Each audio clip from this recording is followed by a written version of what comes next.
Hear me? Hello?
Hey, here we are at Kubi's, best German restaurant in the whole wide world in Dallas, Fort Worth. And guess what? I am from Berlin, Germany, and I love this sandwich. Thanks for joining us. And Cirque Du Sirois. Watch right now.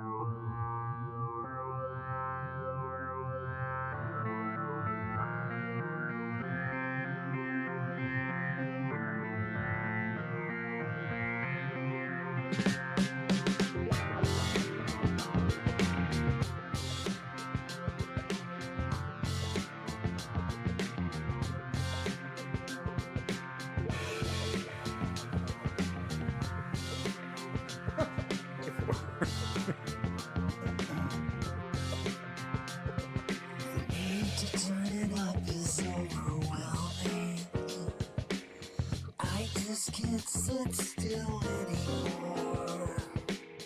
I wanna break things with my hammer. I wanna start a little war. Isn't that what this little red button here is for? Well. Let's try the damn thing one more time. On a Tuesday. It's Tell a Friend Tuesday, by the way. It's February the 17th, and you are tuning in to a very special live edition of the Cirque Du Sirois Show. A team having fun presentation. This is Cirque 2, Penso di avere la febbre olimpica.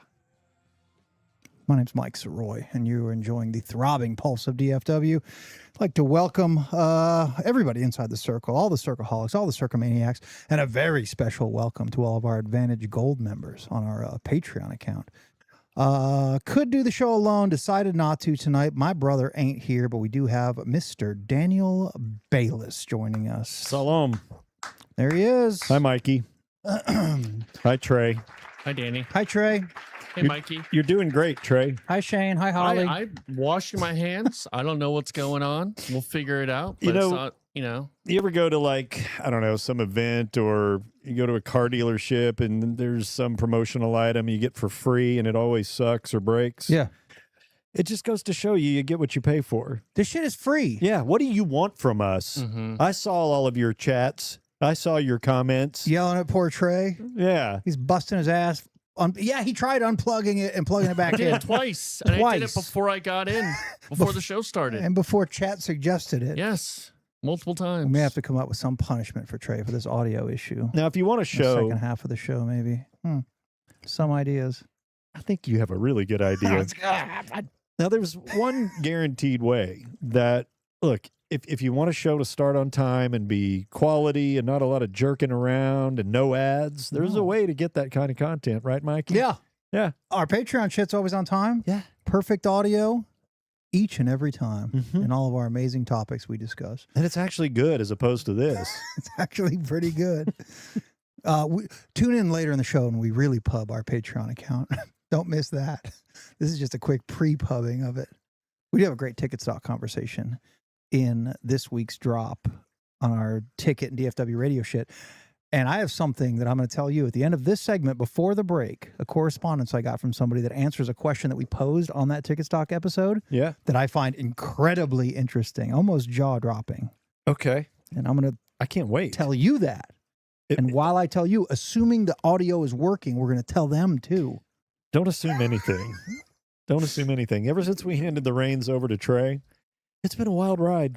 That's life with Trey, and I love it. Don't change a damn thing. I could not agree more. Except your clothing. Clothing. Yeah. Oh, yeah. Change it we'll get- regularly. We'll get to that later. Oh. Yeah. I'm Just changing my clothes. Sit tight. And when I say tight, I mean real tight. Sit real tight. We have a special guest joining us here in a little while, probably 10, 15 minutes from now. Mm-hmm.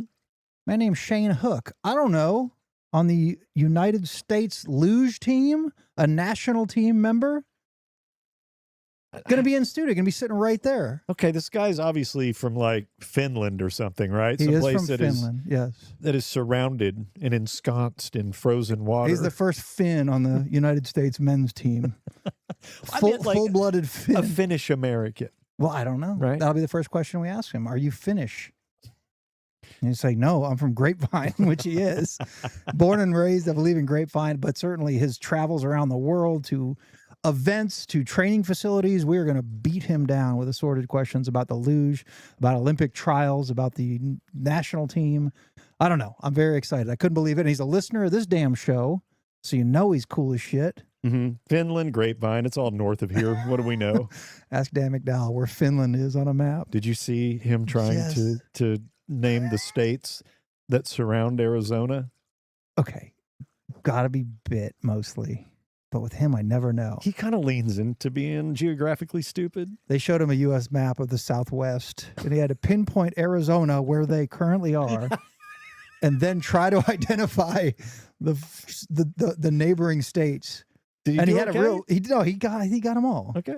But he had a real light bulb moment when he realized to the south was Mexico. That was the trick question. What state is to the south of Arizona?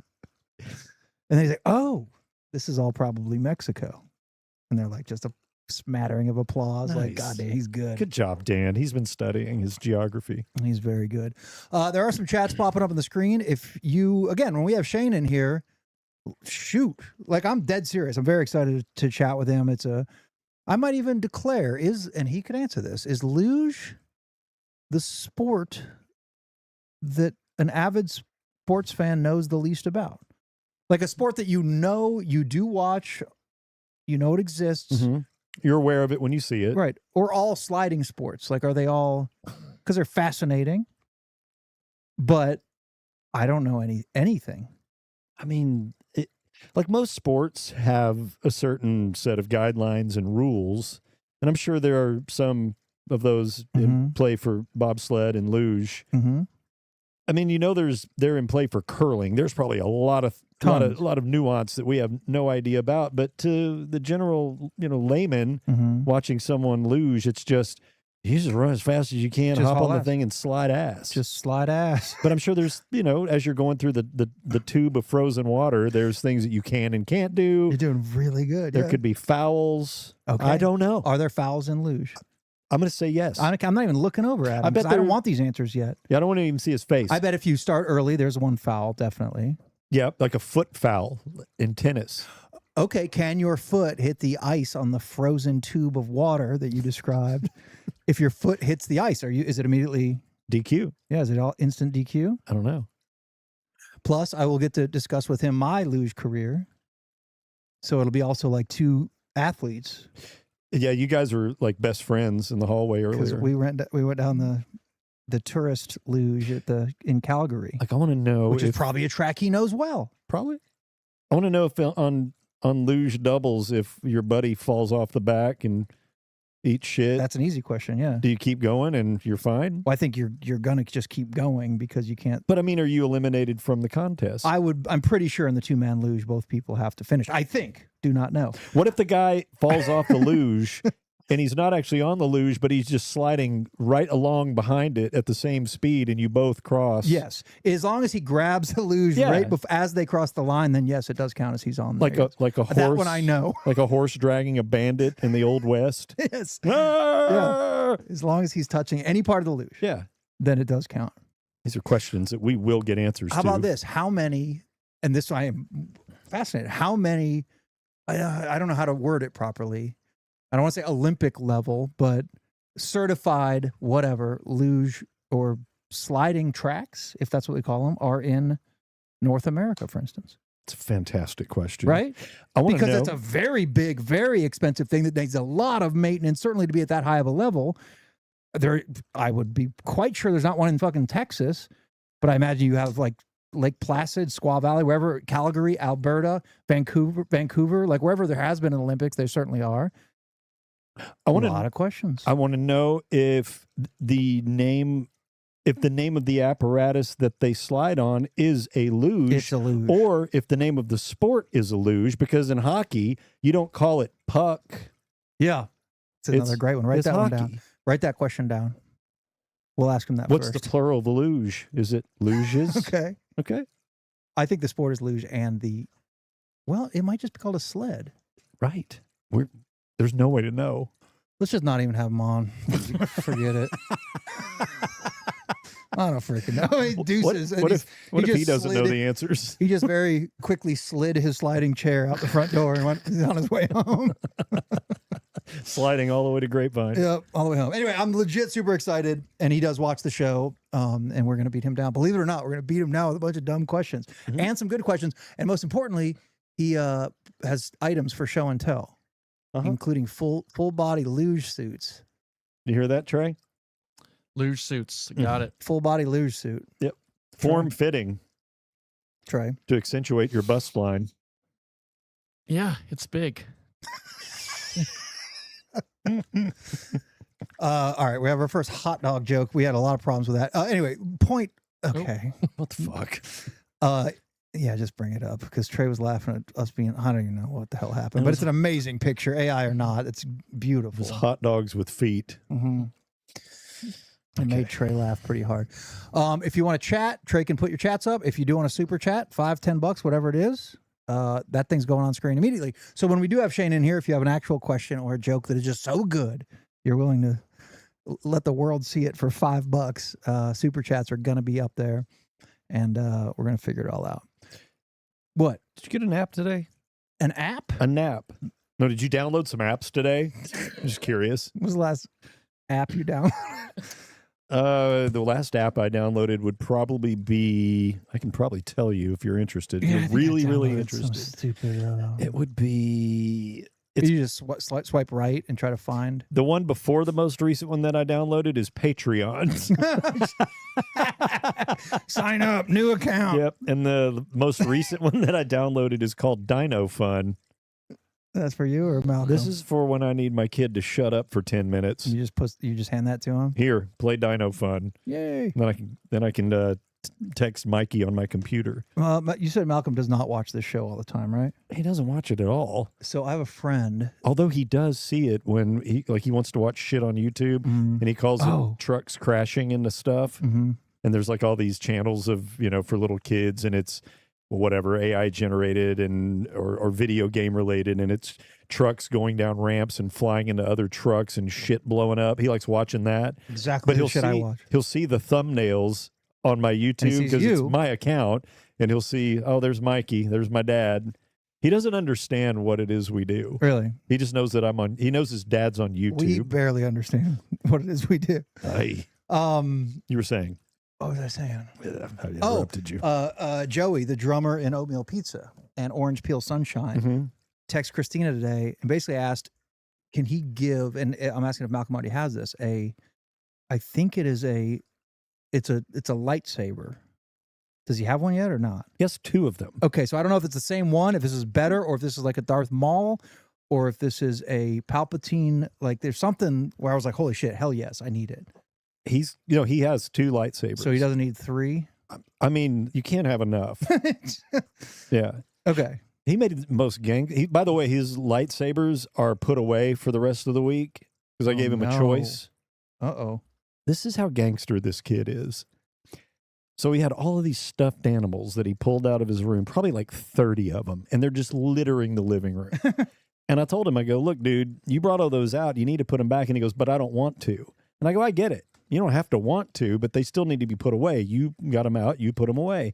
He says, I don't want to do it. And I said, okay, look, man, you can either put them away or I can take the lightsabers and they can go in the garage for the rest of the week. And that's like 6 days, bro. And this is our week together. So we're not going to have any duels. There's going to not be any Maul versus Qui-Gon where you get to stab me in the stomach all the way through. No lightsaber duels for 6 days. And he goes, yeah, I'm good. I don't want to pick them up. Oh. And I had to take the lightsabers, and I walked right out to the garage and put them up on a shelf, and he just watched me and looked at me do it. He goes right back to doing what he was doing. No and I put all the goddamn stuffed animals back. Yeah. But so he had the choice. I always try to give him a choice to make it sound like it's his idea. Yeah. And typically he'll, I don't want my Hot Wheels put away. So yeah, I'll do whatever shit that I'm already supposed to do. But now his lightsabers are gone for 6 days, and he loves playing them. I just know that in a couple of days he's going to want to do some lightsaber shit. And is he going to have a hissy, or how's he going to handle this? No, he's going to. I think he'll be cool. Because he knows. He'll remember. Yeah, because he made this choice. Yeah, it's not me being a dick. Yeah. You pick this, dude. And you know what's funny is I show him, it's like, look how easy this is. This took me 20 seconds Could have done that. to pick all of these animals up. And now you're losing lightsaber privileges for 6 days. And he just doesn't give a shit. Bad Ticket P1. What color lightsaber? That's a good question. We have red and green. Mine is the red one because I represent the dark side, which is weird.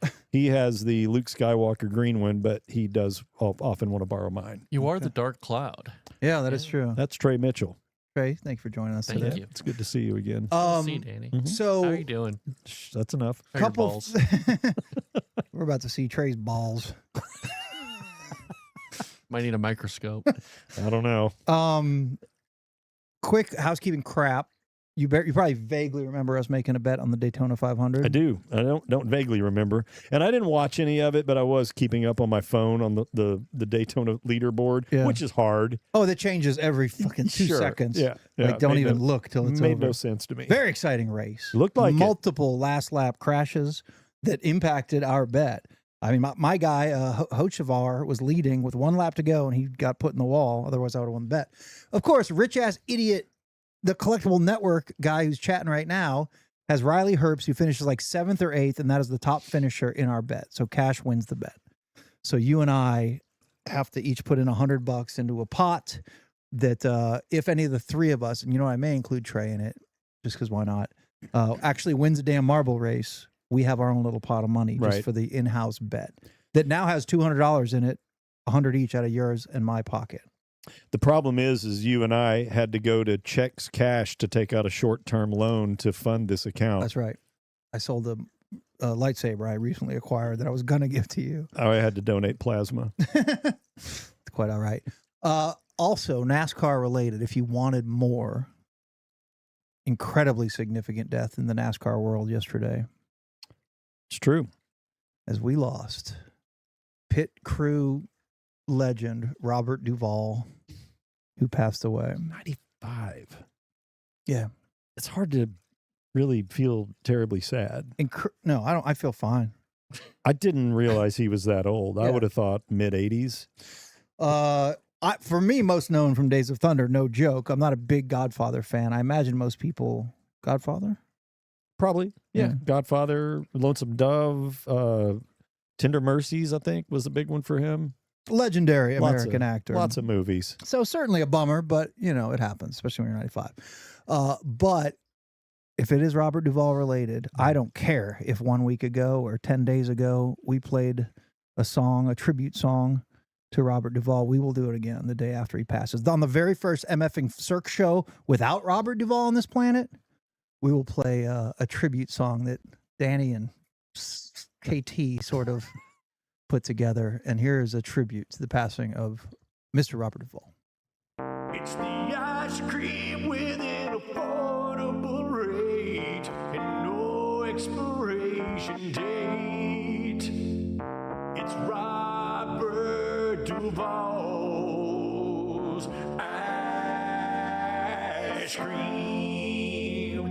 Hi, I'm legendary actor Robert Duvall, and I love eating ice cream. But for some of you out there, you might be lactose intolerant. That's why I've created Robert Duvall's ice cream, where the ice cream is old, just like me. Instead of worrying about your lactose intolerance, when you try Robert Duvall's ice cream, you'll be consumed with the taste of ancient ice cream, and you won't ever think about your lactose intolerance. It comes in 4 fine flavors called moldy mocha, poisonous peach, calcified chocolate, and vintage vanilla.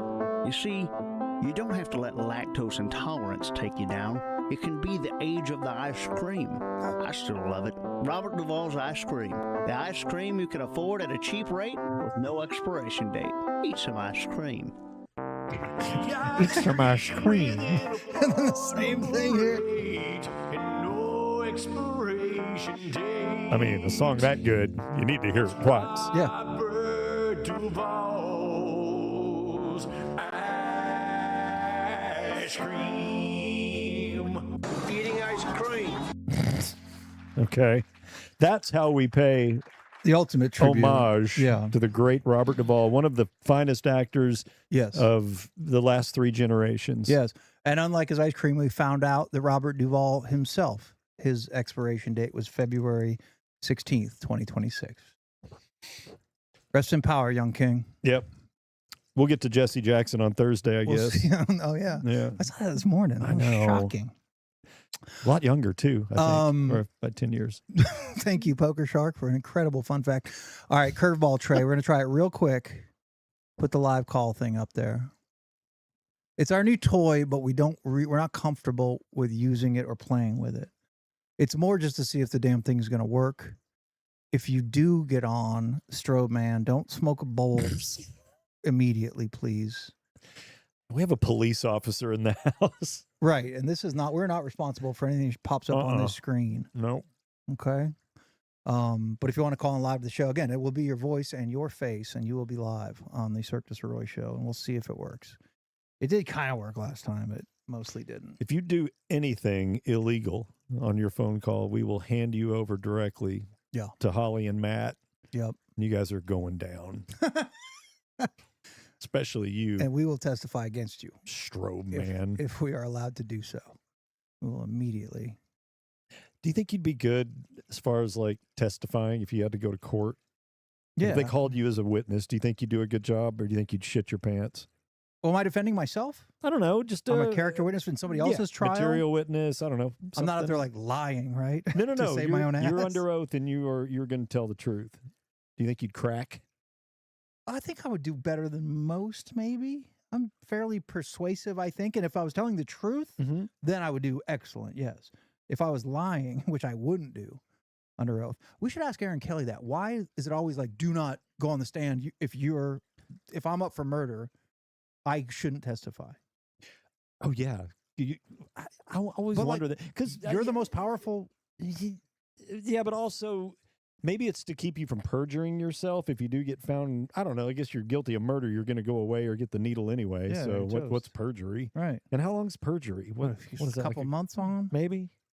Yeah. What is contempt? Yeah, he's always the judge. I'm going to hold you in contempt. That's when you piss off the judge. Yeah. You start cussing and yelling at But they'll put like defense attorneys in jail for contempt, right? Yeah. It's a line you don't cross. Anybody on there, Trey, or no? Not yet. What the hell, people? I think it's broken. Here's the QR code. It might be broken. Yeah, just scan that with your stupid Or phone. tiny URL/call Sirois. Yeah. Don't be a P. But also might just not be working. They We might don't be. know. They might be afraid to We talk to a don't couple know. of celebrities like us. Yeah. I don't blame them. I get it. All right. It's scary to meet your heroes. If you're not scared to chat, you can do that. We'll have a You People segment coming up later. We're pushing the Dallas News Report to the back half of the show because, Trey, we have a very special guest joining us now, and we will do it in a segment entitled The Meat.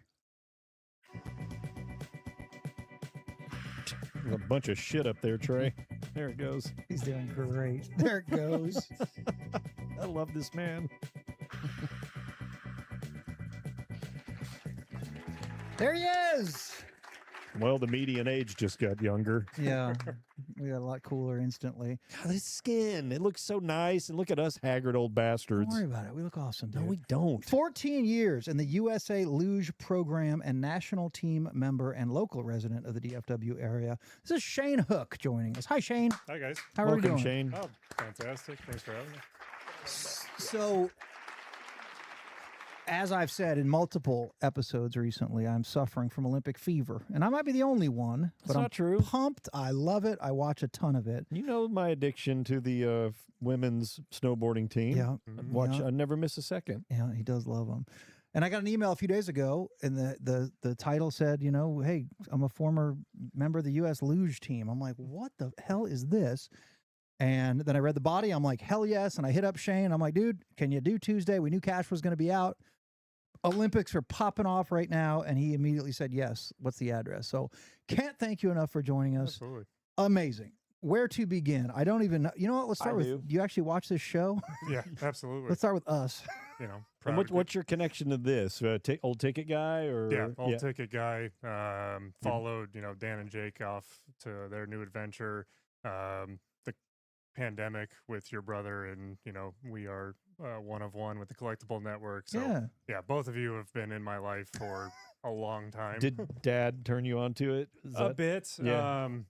I even used it as a way to keep in touch with DFW. As we'll get to in a minute, I left home at 12 and moved to New York, and so it was just a way for me to kind of hear voices that I grew up, listening to. My alarm clock in the morning going to school, and you'd hear the Musers. Yeah. Yeah. And then on the way home, we'd hear Corby and the guys. Yeah. so. Did you ever? We'll cut to the middle. Have you ever had a probably Danny Bayless made stupid ticket song stuck in your head as you're going down a luge track or bobsled course? No, probably not one stuck in the head. But we are on Ticketstock week, so I think we all get songs stuck in our head this last 3 weeks. Yeah. Especially the theme. Yes. Yes. All right. Let's just start at the top, I guess. Okay. We're not reading that one well. Yeah. You're from Grapevine, right? Yes. And you end up doing among the most wintry things is, aspiring to be an Olympian, joining the men's national team at a sledding event. Do we call bobsled, skeleton, and luge? Are those the sliding events? Correct. The sliding sports. Okay. Yep. The sliding sports. So yeah, I got to start there. How do you get from Grapevine to anything close to aspiring to do that? Huge accident. Basically grew up here in the Dallas area. My dad grew up in the Northeast and put me on roller skates at the age of 2. So started playing ice hockey in the Dallas Stars development leagues. And when I was 10 years old, one of the parents of a teammate came in the locker room one day and said, "Hey, I work for Verizon, the mobile service, and they are bringing luge sleds to Dallas in May of 2000, and that would be 2002. And would anybody like to join and go down on a roller luge in downtown Dallas behind the where the Dallas Morning News building was? Yeah. 3-hour clinic. It's free. I was like, sure, why not? And at that time, again, I'm 10 years old.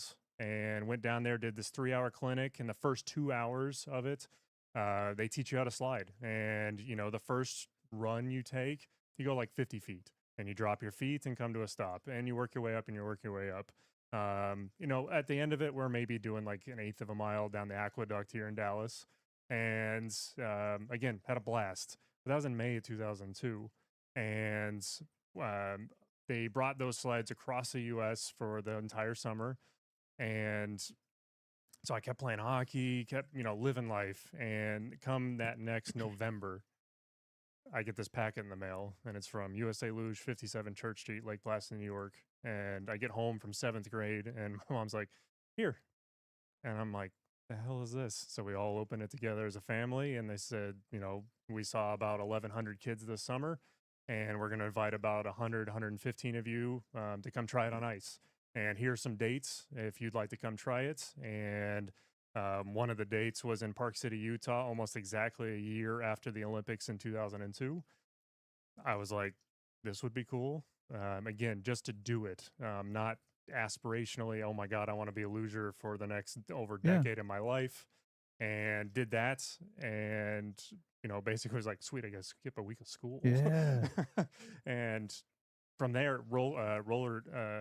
snowballed, and kept getting these letters in the mail. Turned into junior development team, turned into junior national team, which then started to lead me around the world. What was the specific skill set that they saw in you that they determined, you know what, we need to pick this guy as one of the 100 and see if we can develop him? What was the thing about you that stood out that they were looking for? Because I would not even know, obviously. Right. I've never scouted potential lugers. No. So what did they see in you? At the time, I would give you the answer of I have no idea. And later on in, down the road and going out to these events and working them, at the time, they're really just looking for coordinated kids. I mean, that's really what it comes down to. And a lot of it came down to, were you listening to the coaching? Were you doing the things they told you between each run? If they saw, hey, when you go down and you're trying to get between the orange traffic cones, if you push a little harder, you go a little bit more. And they're really, athletic, coordinated kids between the ages of 10 and 14. And are you coachable? Because what it turns into is you're 2 years later, I'm moving out of my house at 12, almost 13 years old, moving to Lake Placid, New York to live on my own at the Olympic Training Center. And so they can't have shitheads that go up there because we are some of the youngest athletes that are at the Olympic Training Center. Did you know? So when you went to that thing behind the Dallas Morning News, did you even, you're just going to have fun? Absolutely. Yep. No. Did your parents even know that this is sort of a real loose, we're looking for kids?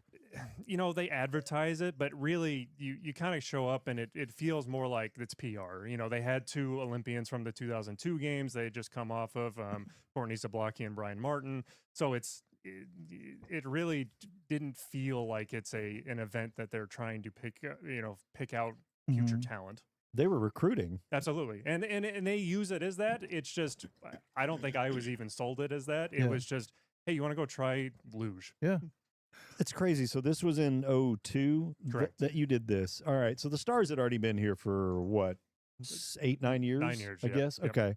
Because I remember when hockey came to Dallas, and all of my buddies at the time were probably late 20s, early 30s, and all of my buddies started like trying to skate, right? Whether it be ice, but predominantly, like you said, you started on wheels. Yes. It was all guys going out and buying fucking rollerblades and sticks and playing beer league pickup games with the ball, you know? So that being said, how long did it take before they transferred you from rollers to actual blades? About 6 years? No, I'm sorry. If on the luge sled? Yeah. So so May in Dallas was on rollers. In February in Park City, Utah was on ice. Okay. Yeah. So you said Utah before New York on your first time, like getting on a Correct. plane and like going. At that point, are you like, oh, you're still what, 11 or 12? Yeah. Okay, but is your parents or dad explaining like this could be something? I mean, No. so you're still let's go have some fun. Absolutely. Okay, so you go to Utah to Park City. Yep. And how many luge tracks are there in North America? Let's just cut to that. Actual real ice. Because that's what I'm wondering. Yep. 5, 6? 4. 4. Okay. And we're actually down to 3 now. So they're the 1988. The other one melted. The Calgary 1988 track has been abandoned. Oh, that's my track. Yep. Damn it. That's There you go, Mikey. Lake Placid, New York. Yep. Salt Lake City, Park City, Utah, and Whistler from Vancouver. 2010. Okay. So there's 3 now or 4? 3. 3 Yep. active, like world class, Yes. worthy tracks. Yep. Okay. You go to Utah. 12-year-old kid. 100 of you, or they probably went in waves. No, right? in that camp there were 17 of us. Okay. And is it sort of a boot camp of like, all right, It we're gonna was. try this damn thing? Yeah, so Park City is a bit unique in the fact that we don't have a Olympic training center in Park City. We just have the track. And at the time, the USA Luge Association owned a house in Park City coming off the 2002 Olympics. So we were all in this house together. We'd come from all over kind of the western half of the U.S. None of us knew each other. And we had a week camp. And we had 3 coaches with us and a chef that prepared our meals at the house. And it was, 3 hours a day we would go slide. Another 2 hours a day we would go do different agility tests, or we'd go to the weight room just to see. Again, at that young of age, we're not lifting massive weights, but just to see, hey, can you pick up a dumbbell? Yeah. And So this is phase 2 of this a plan to restock the men's national team Correct. in these sliding sports. But this is the real first. that's the first step. Let's really take a And look. That's called, Wild. and that's called a screening camp. And from the screening camp, they whittle it down again. And at that time, it was all done through the old school mail. You just were waiting for this letter every 6 months to see if am I still on the team To keep moving forward. It's fun. The reason I asked the question about going from about all my buddies buying rollerblades is some of them had actually tried to get on ice and were good at it, but the rest of us, I couldn't do it.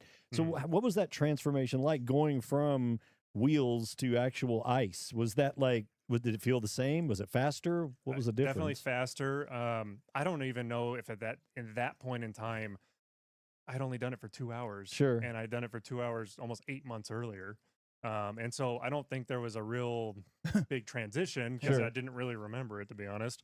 But going to ice, the smoothness of it It's an extreme, especially the Salt Lake track. Salt Lake track is just absolutely gorgeous as far as how it's constructed and how it flows. And you know, they don't push you off the top of the start. Salt Lake City is a 15 curve track. And so the very first time I did it, I started at the entrance of curve 12. Okay. So we're only going exactly. and you know, we still get up to 35, maybe 40 miles an hour at that point. And then throughout the week, we moved our way up and up and up, and we still only made it to the entrance of curve 6. Really? Okay. Yeah, absolutely. I know they have multiple entrances for. I think the women have a different correct entrance, and then kids or juniors. And trust me, when we did it in Calgary. Okay. And it was probably starting at turn 15, probably 35 miles an hour. And I would guess there was fixed blades of some kind. And that's probably what your first one was on, literally just to see if you will freak out, if you like it. Yeah, like I mean, the first ones are on, so there are, we have what are called training sleds. They're a lot more forgiving. They're not as twitchy as a race sled. But yeah, I mean, it's just kind of shove you down and figure it out. Yeah. I mean, that's really how you have to start. Was there did you feel any steering component on those first few runs or? Not too much, just because at that slow of a speed, you're down in what we call the gutter of all the curves. You know, you're not up on the wall like you see in the pictures. Yep. And so it's really guiding you around. When you hit a straightaway, you could steer the sled a little bit and kind of weave back and forth, but you do need that momentum and that speed for the sled to react. Okay. So, and please, if you go ahead. Well, I'm just because I'm going to go thought. chronologically because I'm fascinated by this. So let's say they bring 100 kids to Utah. How many get letters of let's keep dancing a little bit? Yeah. So if there was about 100, well, so there's 100 that are invited to screening camps, but they're also knowing that not everybody can either make it to a screening camp or potentially afford to go to a screening camp because you're having to pay for airfare and those kinds of things. So I think for the screening camp, you whittle it down to about maybe even half, so about 50. From there, if you are, typically it's about 10 that make it out of a screening camp. Really? Yeah. And then is it Lake Placid? Correct. Okay, so you get something in the mail, and at this point, at least your parents and probably you are like, something's going on here. Yeah. I'm a kid from Grapevine that I'm now in some sort of pipeline to potentially do something in this sport or be an athlete in this sport? I mean, at that point, it's still a little far off just because you're so young and you're still making your way through just even the development ranks of it. But it definitely starts to get serious quite quickly because those first 2 years on what we call the development team were a lot of back and forth. So I'd be up there for a month and a half. I'd come home for a month and a half, and back and forth. And that's the summer and the winter time. And then, yeah, by the time I turned 14, it became serious enough to sit down with my parents and say, hey, you know, I want to do this. And the next real step in this is to move to the Olympic Training Center in Lake Placid, New York. Did you feel from early on, especially once you got on the ice, that you had like an instinct or a natural feel for the feeling of doing that? It's like, okay, did it like click and make sense to you? Yeah. Or was it something that you were having to fight against and override and people were having to tell you what to do? Or was it just like, no, this feels normal? A bit of both. It really, at the beginning, you are kind of fighting it. It's a very unnatural thing to do. You know, luge, for the unfamiliar, is feet first, and which means we're basically blind to the first 15 to 20 meters in front of us. We're looking down the track. We're not looking at anything in the immediacy. And it does take that time and those repetitions of just doing it over and over and over and over again to get comfortable on the sled, to get comfortable on how the sled reacts, to get comfortable of, you know, the biggest shock to me was, okay, I slide on the Lake Placid track for forever. And then I start traveling. Oh yeah. Not all the tracks go the same direction. That's so great. You're like, I got this down, and then whoops. Winterberg, Germany is the first time I ever got lost in a track where I was trying to count in my head, and all of a sudden I think I'm in curve 13. I'm really in curve 11, and I come out of the corner and go, that's not supposed to be there. And it's just the other direction? Yeah, we're going, oh, no, we're still going. We're not ending. My God. Oh, my God. Yeah. Where was school during all of this? Tutors, I guess? Absolutely. So the Luge Association, we are required until we graduate high school to go to at least 2 hours of study holiday. Jesus. Well, it's what a mail-in. Well, and it is amazing how much busy work there is in school when you really distill it down to a hard 2 hours. Sure. Everyone that grew up with me, because again, we were from all over the nation. I was sliding with a Hawaiian at one point. Really? Yeah, they taken the slider search all the way out there. And everybody's story for school was different. I got very lucky. The Grapevine Colleyville Independent School District really helped me out. They were very supportive of it. I ended up actually graduating high school at 16 and a year early because of it. But until then, yeah, 2 hours a day, mandatory study all during the school year. Obviously, in the summer when we don't have school, we didn't have to worry about And it. your parents had to have been just deeply supportive of this, right? Absolutely. You never got any like, well, are you sure this is what you want to do? Why don't you No. come back home and finish school like a normal person? Yeah, I don't know why your mother's from Italy in the Bronx. Yeah, I am so grateful for Yeah. both of my parents. That's just, amazing. You know, latching onto this and letting me go do it, because it does take a lot of trust to send your 12-year-old off to upstate New York from For a sport Texas. that they had heard of. Yeah, basically. You know, We had watched on TV in the '98 Nagano Olympics Yeah. and went, no, that's kind of neat. such a mysterious sport to us who like sports and follow closely. I've loved sliding sports. I just like looking at them. I went to the Olympics in Salt Lake, and I was trying to buy tickets to see Apollo Ono Oh, yeah. short track, and I couldn't afford even. Yeah, he's tiny. And we'll get to some of the people you cross paths with for sure. And the only thing I could afford is the bobsled because it's such a massive track, and I think it was $20 or something like that just to get on grounds and climb. Just a fascinating sport that the average person knows nothing about. So I love whipping your ass with these questions. I'm just going to keep going. So you're Lake Placid. We're whittling down. That's where you do your first full track timed. Like, when does time start playing a part? Yeah. When do you start? I mean, at this point, you realize the pipeline is near, if I'm not already in it. Yep. Times is the name of the game. Speed is the name of the game. When did you start getting really good? Yeah, around 16 years old. And so started sliding in Lake Placid at 13. I didn't make it to the top of the Lake Placid track till I was 15 years old. Really? It took almost 3 seasons for me to go from to work my way up. Lake Placid is one of the most demanding tracks in the world. So it is a bit of an advantage to us because it is so difficult to have it as our home track. But it isn't that is not something you just jump to the top to. On a luge sled, bobsled and skeleton, they have a much faster progression up the track. Just has to come down with the dynamics of how their sleds work. Okay, so God, I had a question and I just completely lost you. Go stay on the chronology and I'll see if I can come back to it. You're 16 Sorry. at this point. You're fast. You're getting fast. I guess I don't want to call it the Olympic dream, but I mean, the truth is I have never seen luge not in the Olympics. Right. It's like most Winter Olympic sports. You're really only aware of them every 4 years. So but I imagine 16, 18 is when you get to an age where you're going to be nearing your peak. 20, I don't know. Maybe not, because hell, that monobob girl we can talk about just won at 40 as a mom. But I imagine you're developing to be very good at this and starting to contend as a national team member in the couple years after this? Yeah, so at 20 years old, you become a senior national member by age default, and you can race up if you want. So until then, you're on the junior national circuit, and it's still a World Cup circuit. It's just for all 20 and unders. And so I spent from 17 years old till 20 traveling around on the junior World Cup circuit. Okay, so you're on the team. How many guys? Yep. So I was on a team of 4 men, 4 women, and 2 doubles teams. Okay. And I was a doubles slider. Doubles as well, or exclusively doubles at this point? Okay. At that point.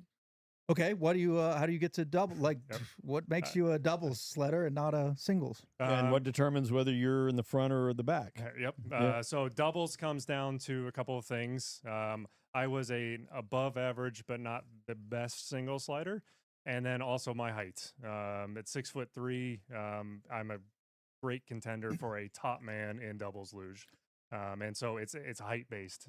Okay. Who's on top, who's on bottom. Basically, we're trying to hide the guy on the bottom aerodynamically. Okay. So being taller is an advantage. Correct. Okay, that's what I wanted to ask you to, but before I brain farted. But so at 12 years old, you're obviously still growing.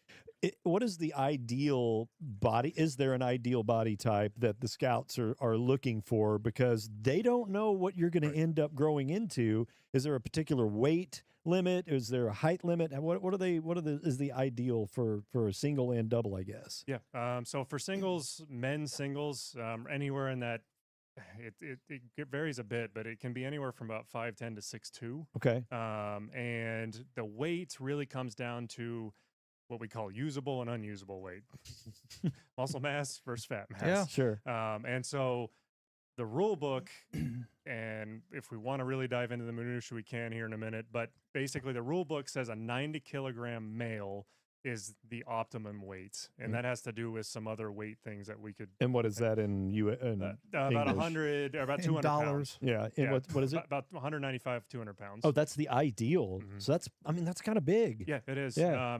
Mass moves faster down True. the track. And while we are extremely fit, we don't have to be rock solid chiseled. We do like a little bit of, dampening Okay. Yeah. in the body Yeah. a bit.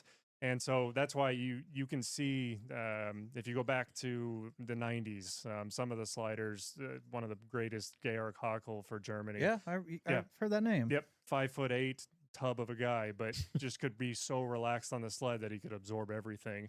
Now, fast forward to this year, the Germans, who are the dominant in the sport, Are they shredded, 6'2" and just absolutely yoked. chiseled? Yeah. Yeah. How much is amazing? You don't have to go anywhere, do you? No. We're gonna keep him for this. I got so much. We haven't even got to like tracks of the world and all this stuff. I got nowhere to go. But sometimes we get interruptions around here, Shane, yeah. and sometimes they're video based. And we do have a normal third host who couldn't just enjoy the Arizona sunsets and the Sonoran Desert.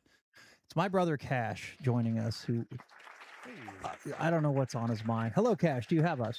What do you want? Looks like we're doing When we doubles. can't hear him. Oh, how sad. Aw. Cash, you there? We knew it was gonna. We knew it wasn't gonna work. Can you hear us? Thumbs up if you can hear us. Yeah, he can hear us. This is the same shit that happened last week. Look at this porch. You'd think you'd be in a hotel, and this guy's at an Airbnb with a porch. gorgeous porch and coyotes howling in the We background. can't hear a damn thing you're saying. What do you think, Trey? Do you remember what you did to fix it last week? Is there a button you hit last week? Hit that button. Yeah. And when you hit that button, write down which button it is. Yeah. Write the button on it with a little arrow. Right. Just put a post-it and an arrow pointing to that button. All right, Cash, try to. I think he's trying to physically ask his question. Try to ask your question. We don't sign. Does anybody know? Oh, here we go. It's luging. While luging, Uh-huh. brakes. Screwdriver. How to hit the brakes. Fonzie. How to stop and have fun. Do you stop and have fun sometimes? Yeah, we stop off in the middle of the road. Yeah. Nailed it. All right, we'll take him down, and then I don't know, Trey. If it works, it works. I'm sorry, Richie. I love you. We try. For real, will you stick around? Because Absolutely. we're going to take a break here in a second. We have a bag full of show and tell items. We have multiple pictures. I think video, hopefully, maybe, probably without audio, of a wipeout that you had a helmet cam on. And we're like scratching the surface. I want to hear about tracks around the world. Yeah. I want to hear about these big events. I want to hear about trying to make the Olympic team. And hell, just what you just talked about, because I got to talk about upper body strength and the speed, and you're not doing the bobsled push, but we need arm strength and shoulder strength. I don't know. I think Rules. Are there rules? How can you get disqualified? Let's have Shane stick around and we'll talk to him some more after the break. Before what? But first, We got to do jam roofing too. yeah, we do. We got to do jam. Our boys. Sliding tracks often have roofs over them. True. How many have shingles? Now, if you hit the roof, Okay. not a That's good bad, day. right? Bad. That's Okay. not- But if you do, if someone does hit the roof, it's going to be damaged. and they go flying through the fucking thing, and there's a big hole in it, who are you going to call? Jam. Yeah, You're calling Jam Roofing. that's right. JamDFW.com is their website. 469-890-6848 is their phone number.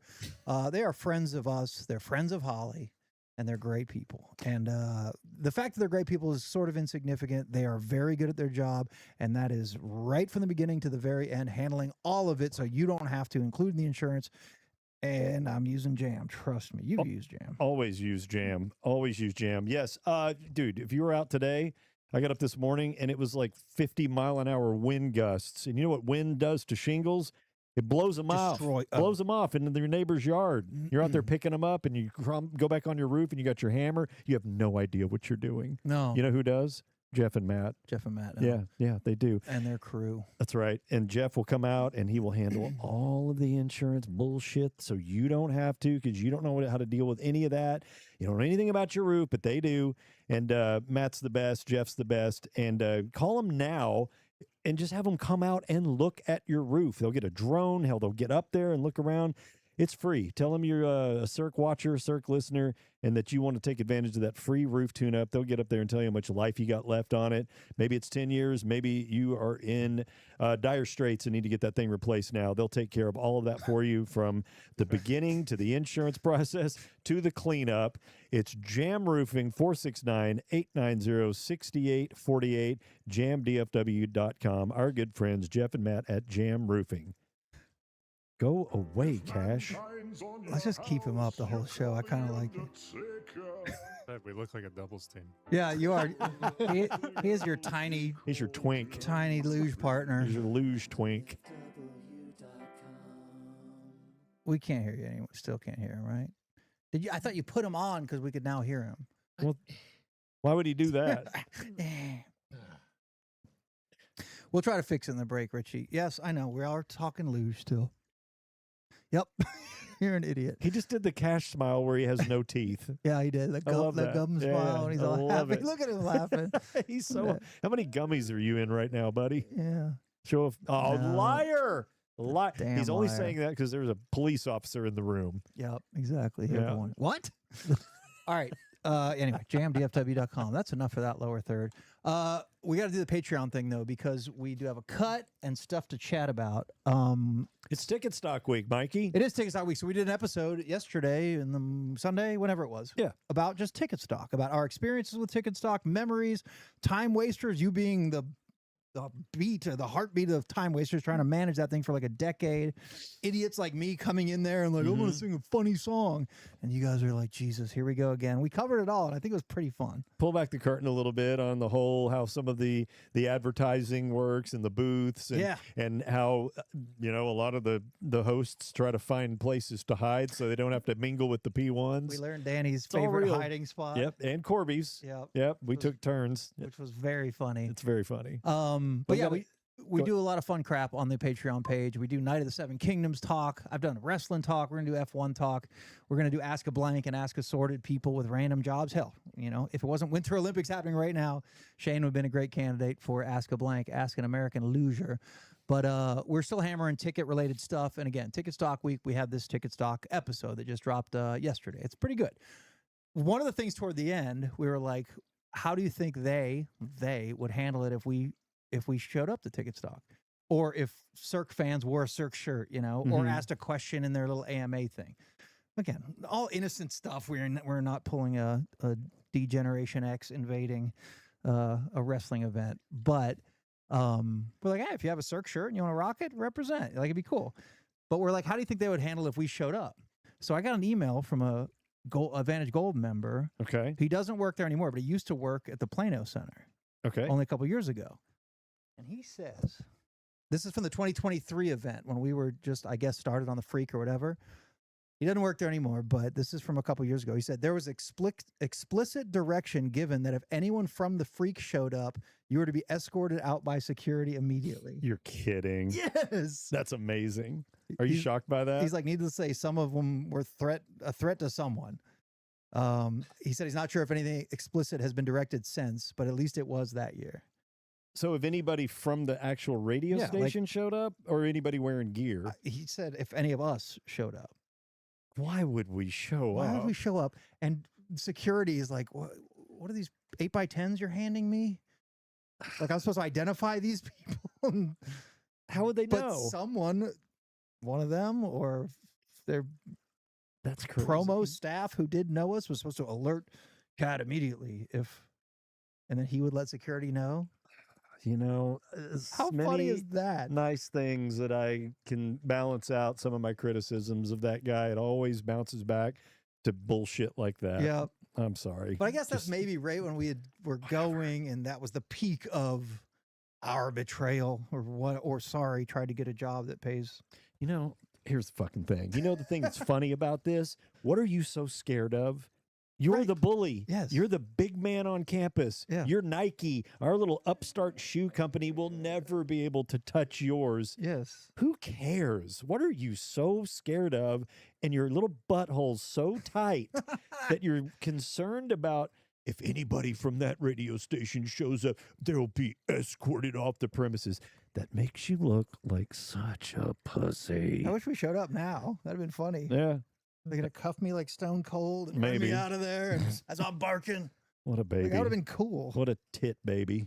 So anyway, that's something that happened. We have a whole episode about Ticketstock. It's not bad stuff. It's not. We're not here to shit on old times. I mean, No, it's fun. It's It's a fun fun one. memories. And essentially, I said I love Ticketstock. Here's a clip. What is? I'm scared. I've just said it's nice fine. things.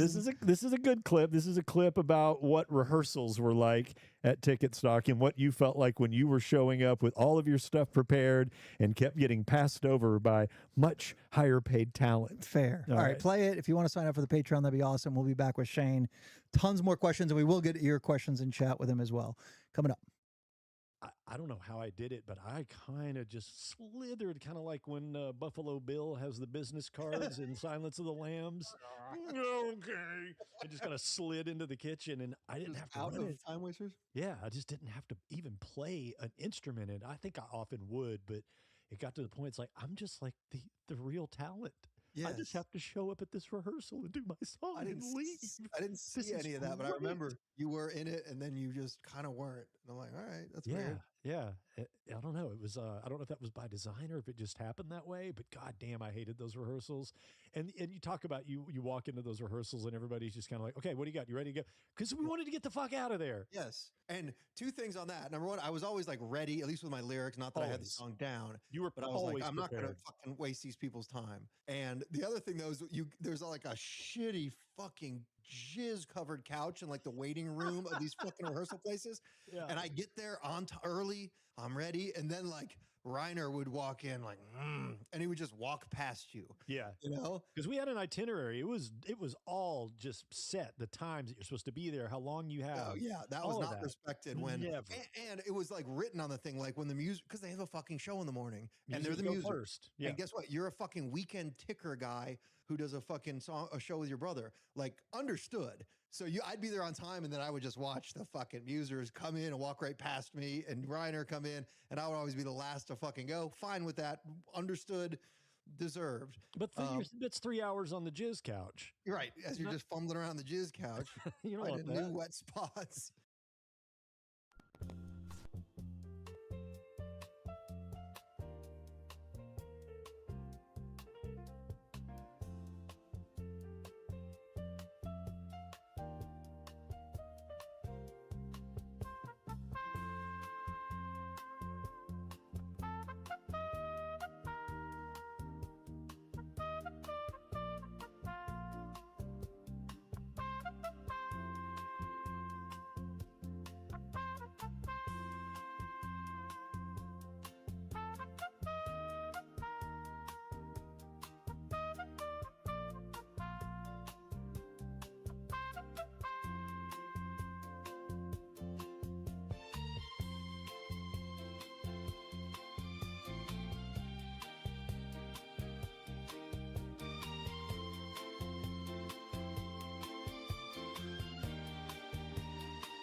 No boy. All right. All right. All right. Yeah? No? Yeah, sign up No? for Yeah. our Patreon, please. My back? It's great. And All right. We got mics on or no? mic's on. Cool. That doesn't sound the same to me. It does to me. Sounds normal, Decos? Yeah. Yeah. Yeah, I I think don't so. Oh, Hard to say. I don't know. It sounds kind of weird. You can hear me? You guys can hear me? You sound great. Sound great? Okay. All right, Audio's we're on chat? the big wide. All right. Yeah, I think we're Chaos. good. All right, so we have our friend Shane Hook joining us, a member of the United States national team, as a luge member and a bobsledder, which we didn't really get into. We're going to get into that. Fascinating stuff. Winter Olympic fever is hit, but he didn't come alone. He brought his lovely wife Holly, and he actually brought a junior Olympian with him. Wife? Someone who really You just could look surprised when he Oh, said not that. wife? No, it is. Yeah. Okay. Yeah. He brought a junior Olympian with him, who some are calling the future of all sliding sports in the United States. Mhm. And we'd like to introduce him. He's a young American. From parts unknown. From parts unknown. It's Oh, pleasure to hello. meet you, Nice to sir. see you, sir. Oh my. Jesus. Okay. It's Trey Mitchell. Go down a little Oh, bit. yeah, it is. Squat down so they can see Just your go down. your You can go headgear. down. Yeah. It won't split. It's Yeah, you're good. I think we can all agree that we want to say USA. USA. essay. You look fantastic, Trey. He actually looks like a real Olympic loser. He looks badass. And yeah, okay. Okay. Thank you. What's up, ladies? You can take That helmet. Are you gonna be able to get that helmet off? Yeah, he was probably dying of that. God, that thing's so tight. He might look like Baylor Targaryen after he takes it off. Yeah, you got Baylor Targaryen helmet. You look fantastic, Trey. Thank you. You look like a premier athlete. Thank you. Now you can get us set back on the 3 cam and go change if you like. Yeah, Yeah. just put us Yeah. on something that works and take 15 minutes off to get out of there. If that And there's a wasn't little working, fire I don't pit know out what was. front if you could burn that whole suit, Okay. burn the whole outfit. Yep. And the helmet. Yeah, dude, it's kind of a special day here, man. We got Shane Hook, and it's pretty awesome. And we didn't know how much you would be willing to let us beat you down with questions and whatnot. And we got through very few of them. Chat has a lot of questions on the United States national team for the luge, and I just think it's fascinating. Clearly, he brought one of his luging outfits. Yeah. So we call him Yeah, speed suit would be speed suit. Yeah, would be the full body suit that we wear going down the track. Is the apparatus actually called a luge? Yeah, luge sled. Luge sled. Right. Okay. Yeah, luge is actually French. I figured. Yeah. And is luge plural? What did we just cook?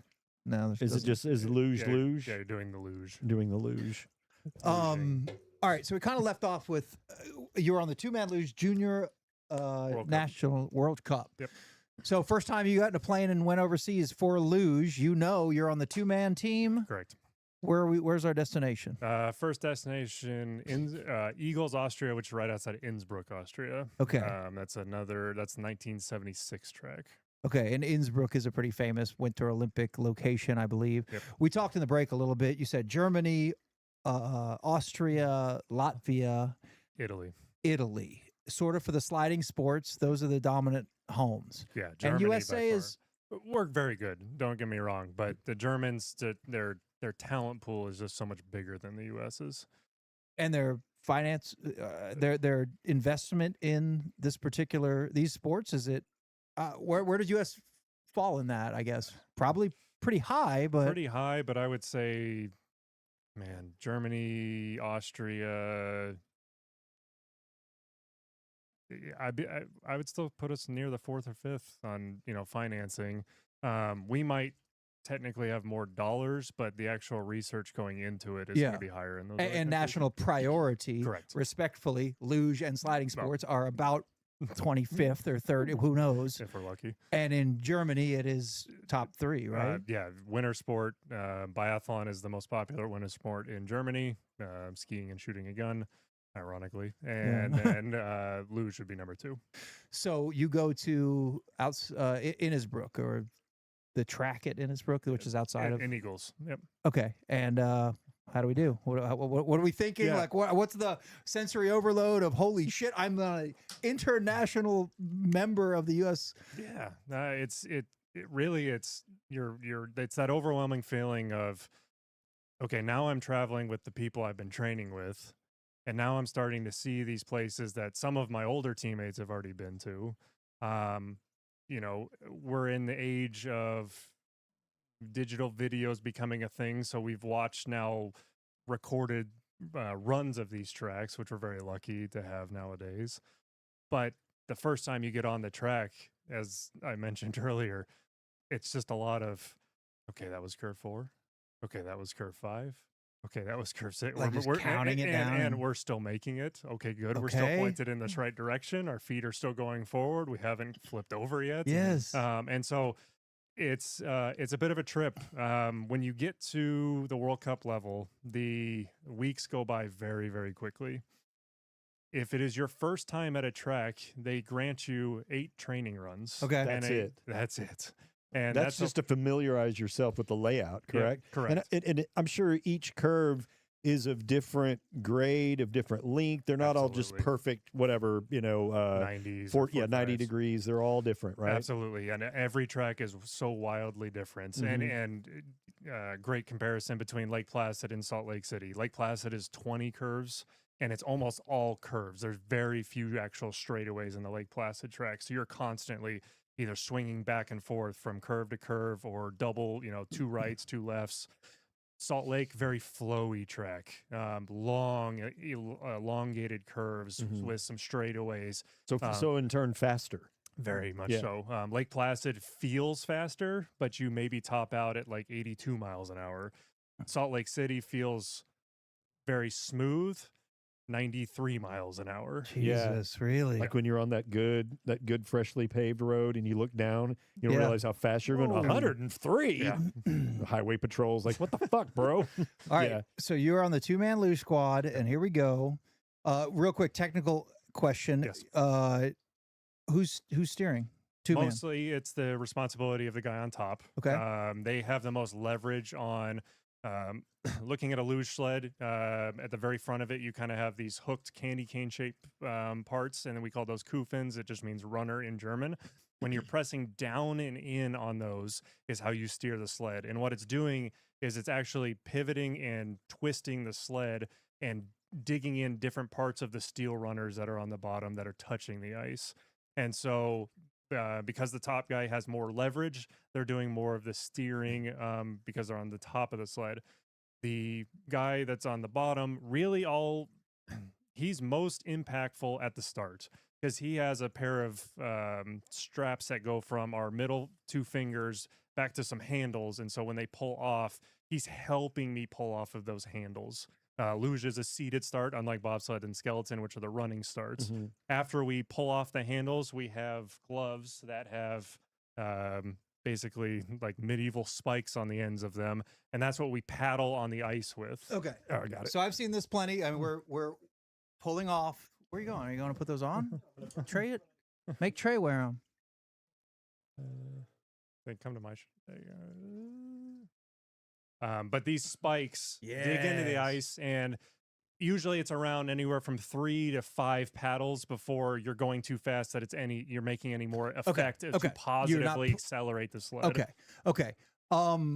I know, in bobsled, that's why Herschel Walker makes the team. Yep. Is you need legs and ass and push, push, Absolutely. and the 2 guys in the middle, at least, and maybe the brakeman too, are not doing too much. Very, very true. So you are going. Yep. Obviously, all these sports, the start.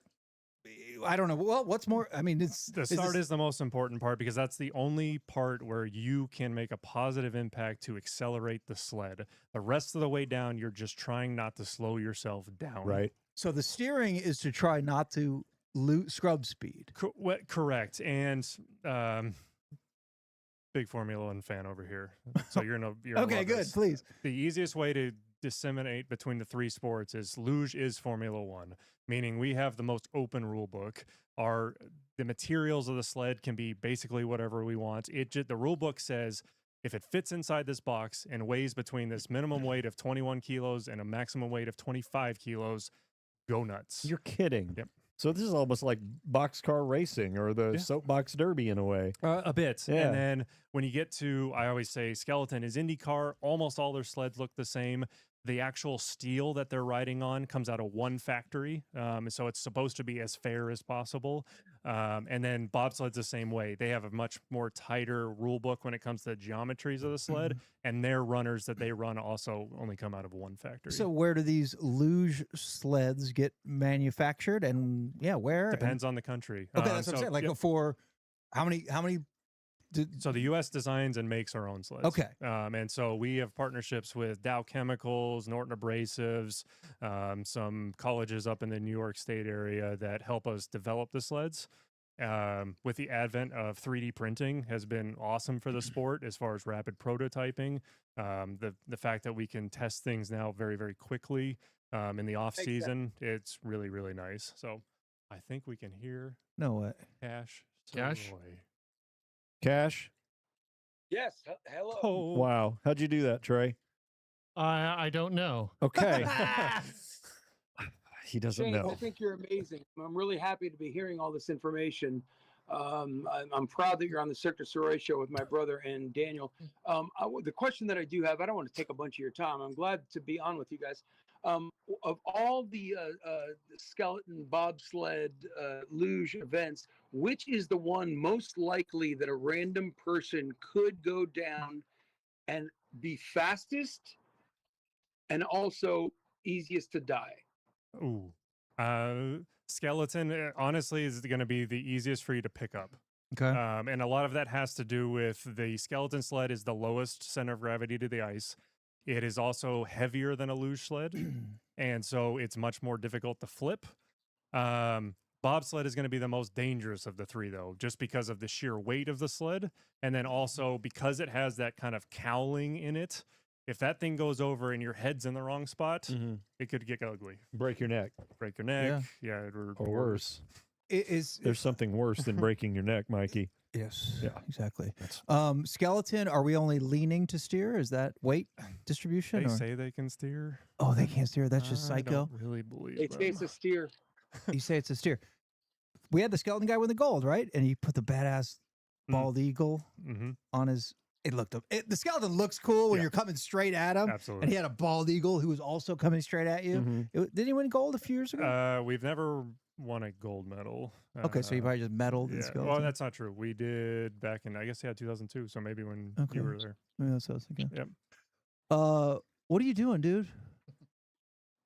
Me? Yes. Dude, Yes, you. I'm in the desert. There's no luging. There's no sledding.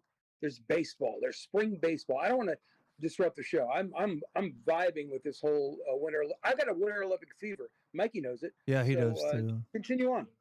All right. Well, thank you for joining us. You're welcome to hang out, I guess. I don't know. Yeah, I'll hang out. I'm going to just act out everything you guys are talking about. That won't be distracting. All right. I don't want to get bogged too much, but okay. I just want to cover the start part because that's fascinating. The start in all of these is the game. Yes. That blended with the how much you can steer the three particular disciplines and how good you are at it. And then the actual luge itself. Actually, that's where I want to go because that's fascinating. F1, America is producing our own luges. So we get to these events nowadays and these luges could look very different from each other. It's like, shit, these Germans are 2 steps ahead of us again. Yep. And no matter how good we steer or how fast our starts are, it really won't matter because they knocked out the formula. Yeah, absolutely. It's always a mind game, especially at the beginning of seasons of, you're trying to cover your sled and keep, the more sensitive parts of the sled covered. Yes. And a lot of it can be mind games. We might have not changed jack shit between 2 years, but we were just going to try and play that mind game of, we think we got something. Have you ever and you can include our country as well, but going into one of these events where in the off season and then everybody gets together, one country comes up with some piece of technology or in their R&D, they're like, they came up with a game changer that's brand new that nobody thought of yet. And you're like, God dang it. Yeah. The Germans did it again, like you were saying, with this new thing, and then everybody kind of copycats that. Is that a thing? Yeah, it's a copycat league for sure. Yeah, so somebody comes up with some new cool shit, then everybody else tries to replicate it. It's because it's such a small community and a small sport, coaching staffs and everything really reshuffle kind of every 4 years. So That's like, what I was going to ask. Do you poach like soccer? Absolutely. You poach Germans, who's now in charge of the U.S. team. Yep. Who cares where you were born? Absolutely. You And do? so- Okay. Yeah, absolutely. And so all of a sudden, those secret things that you think you figured out how to replicate, they come in and go, you were close, or damn, you guys were way the hell off. Yeah. And why are you doing it this way? Right. All right, let's attempt the chronology to continue. So you're at this junior event, your first major international event, 8 runs of practice or Correct. whatever they want to call it. And Yep. Then you go to go race. time? Yeah, it's go time. And so the race in Luge for World Cup races is best combined of 2 runs wins. That's the only difference in the Olympics. For single sliding, it's 4 runs. But for doubles and all singles World Cup events, it's best combined 2 runs.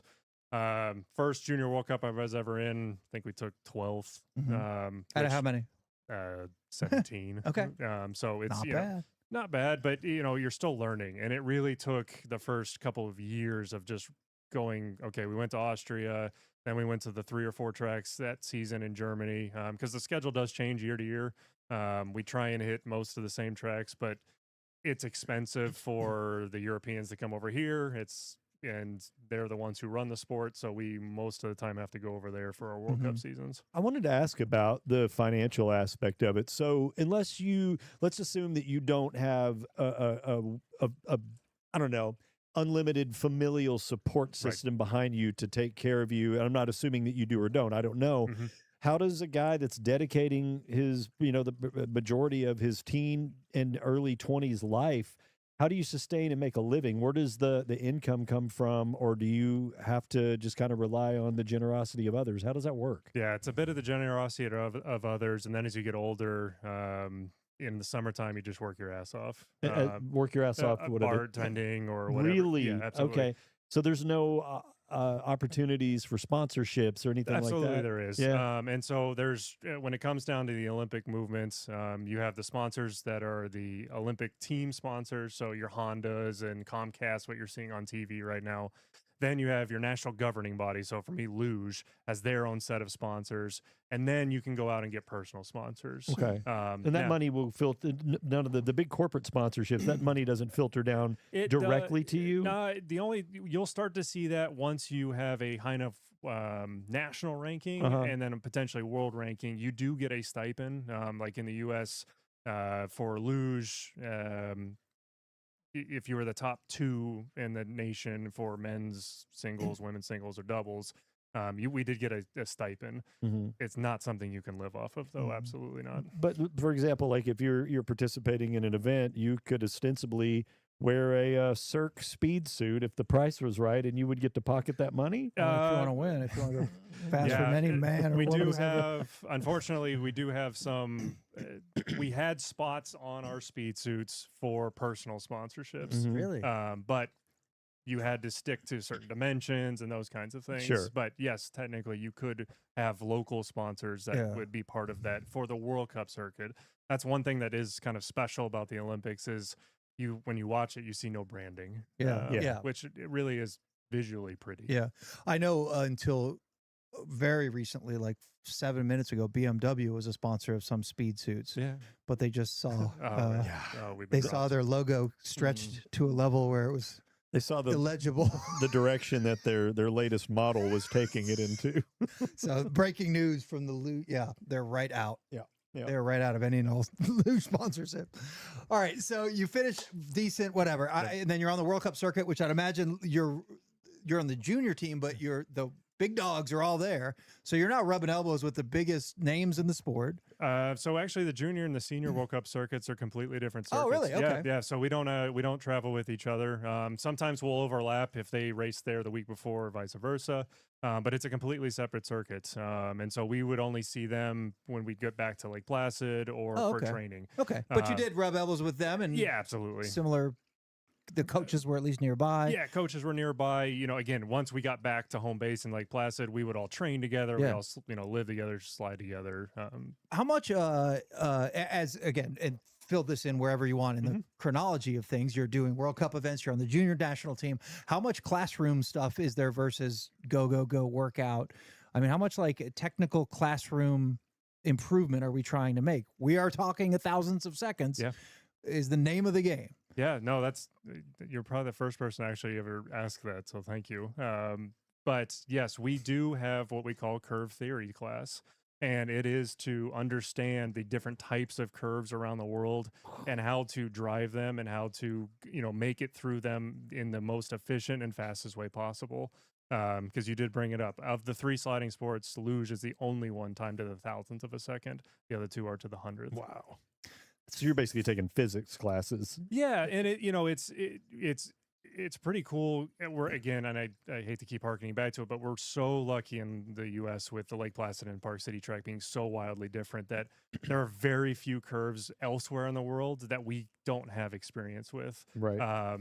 Calgary did have what we call a Kreisel. It had a 270-degree corner. I remember it well. Yeah. Kreisel. Yeah. And then there's a couple of 360s in the world. No shit. Yeah, really. Visually, they look cool. They're actually kind of boring to do on a sled because you're just kind of in it for it. It's just a straightaway that's been perpendicular. It's perpendicular to the ground. So it's not as fun as it seems. The first time I went through one, I was like, oh, it looks cool to the it looks cool to the fans though, I guess. Absolutely. What's the nastiest track in the world? Like, there's got to be one that even the most hardened are frightened by. Altenburg, Germany. Altenburg, Germany. Yeah, right on the Czech border. It's just a crazy, crazy track. Lake Placid's a close second. Really? Absolutely. The Altenburg track, there are some curve combinations in the Altenburg track that if you do not do them correctly, it basically guarantees you're going to flip over. Only because I heard him trying. He's got his hand up. From Arizona, we have a live contributor, Cash Saroy. So my big question is, how does one cheat at luge? I mean, you sharpen it really hard. Is it like a Clark Griswold grease that you can put on, or you can just zip?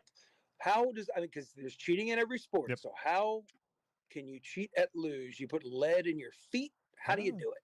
The easiest way, or the best way to cheat would be to actually heat up the runners that we're going down on.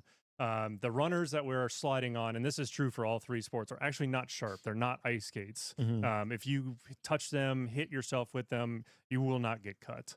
Are they rounded? The luge sled kind of comes to, for the camera, almost like a curvature and then a hard edge. So there is some bite to it, but it's not sharp.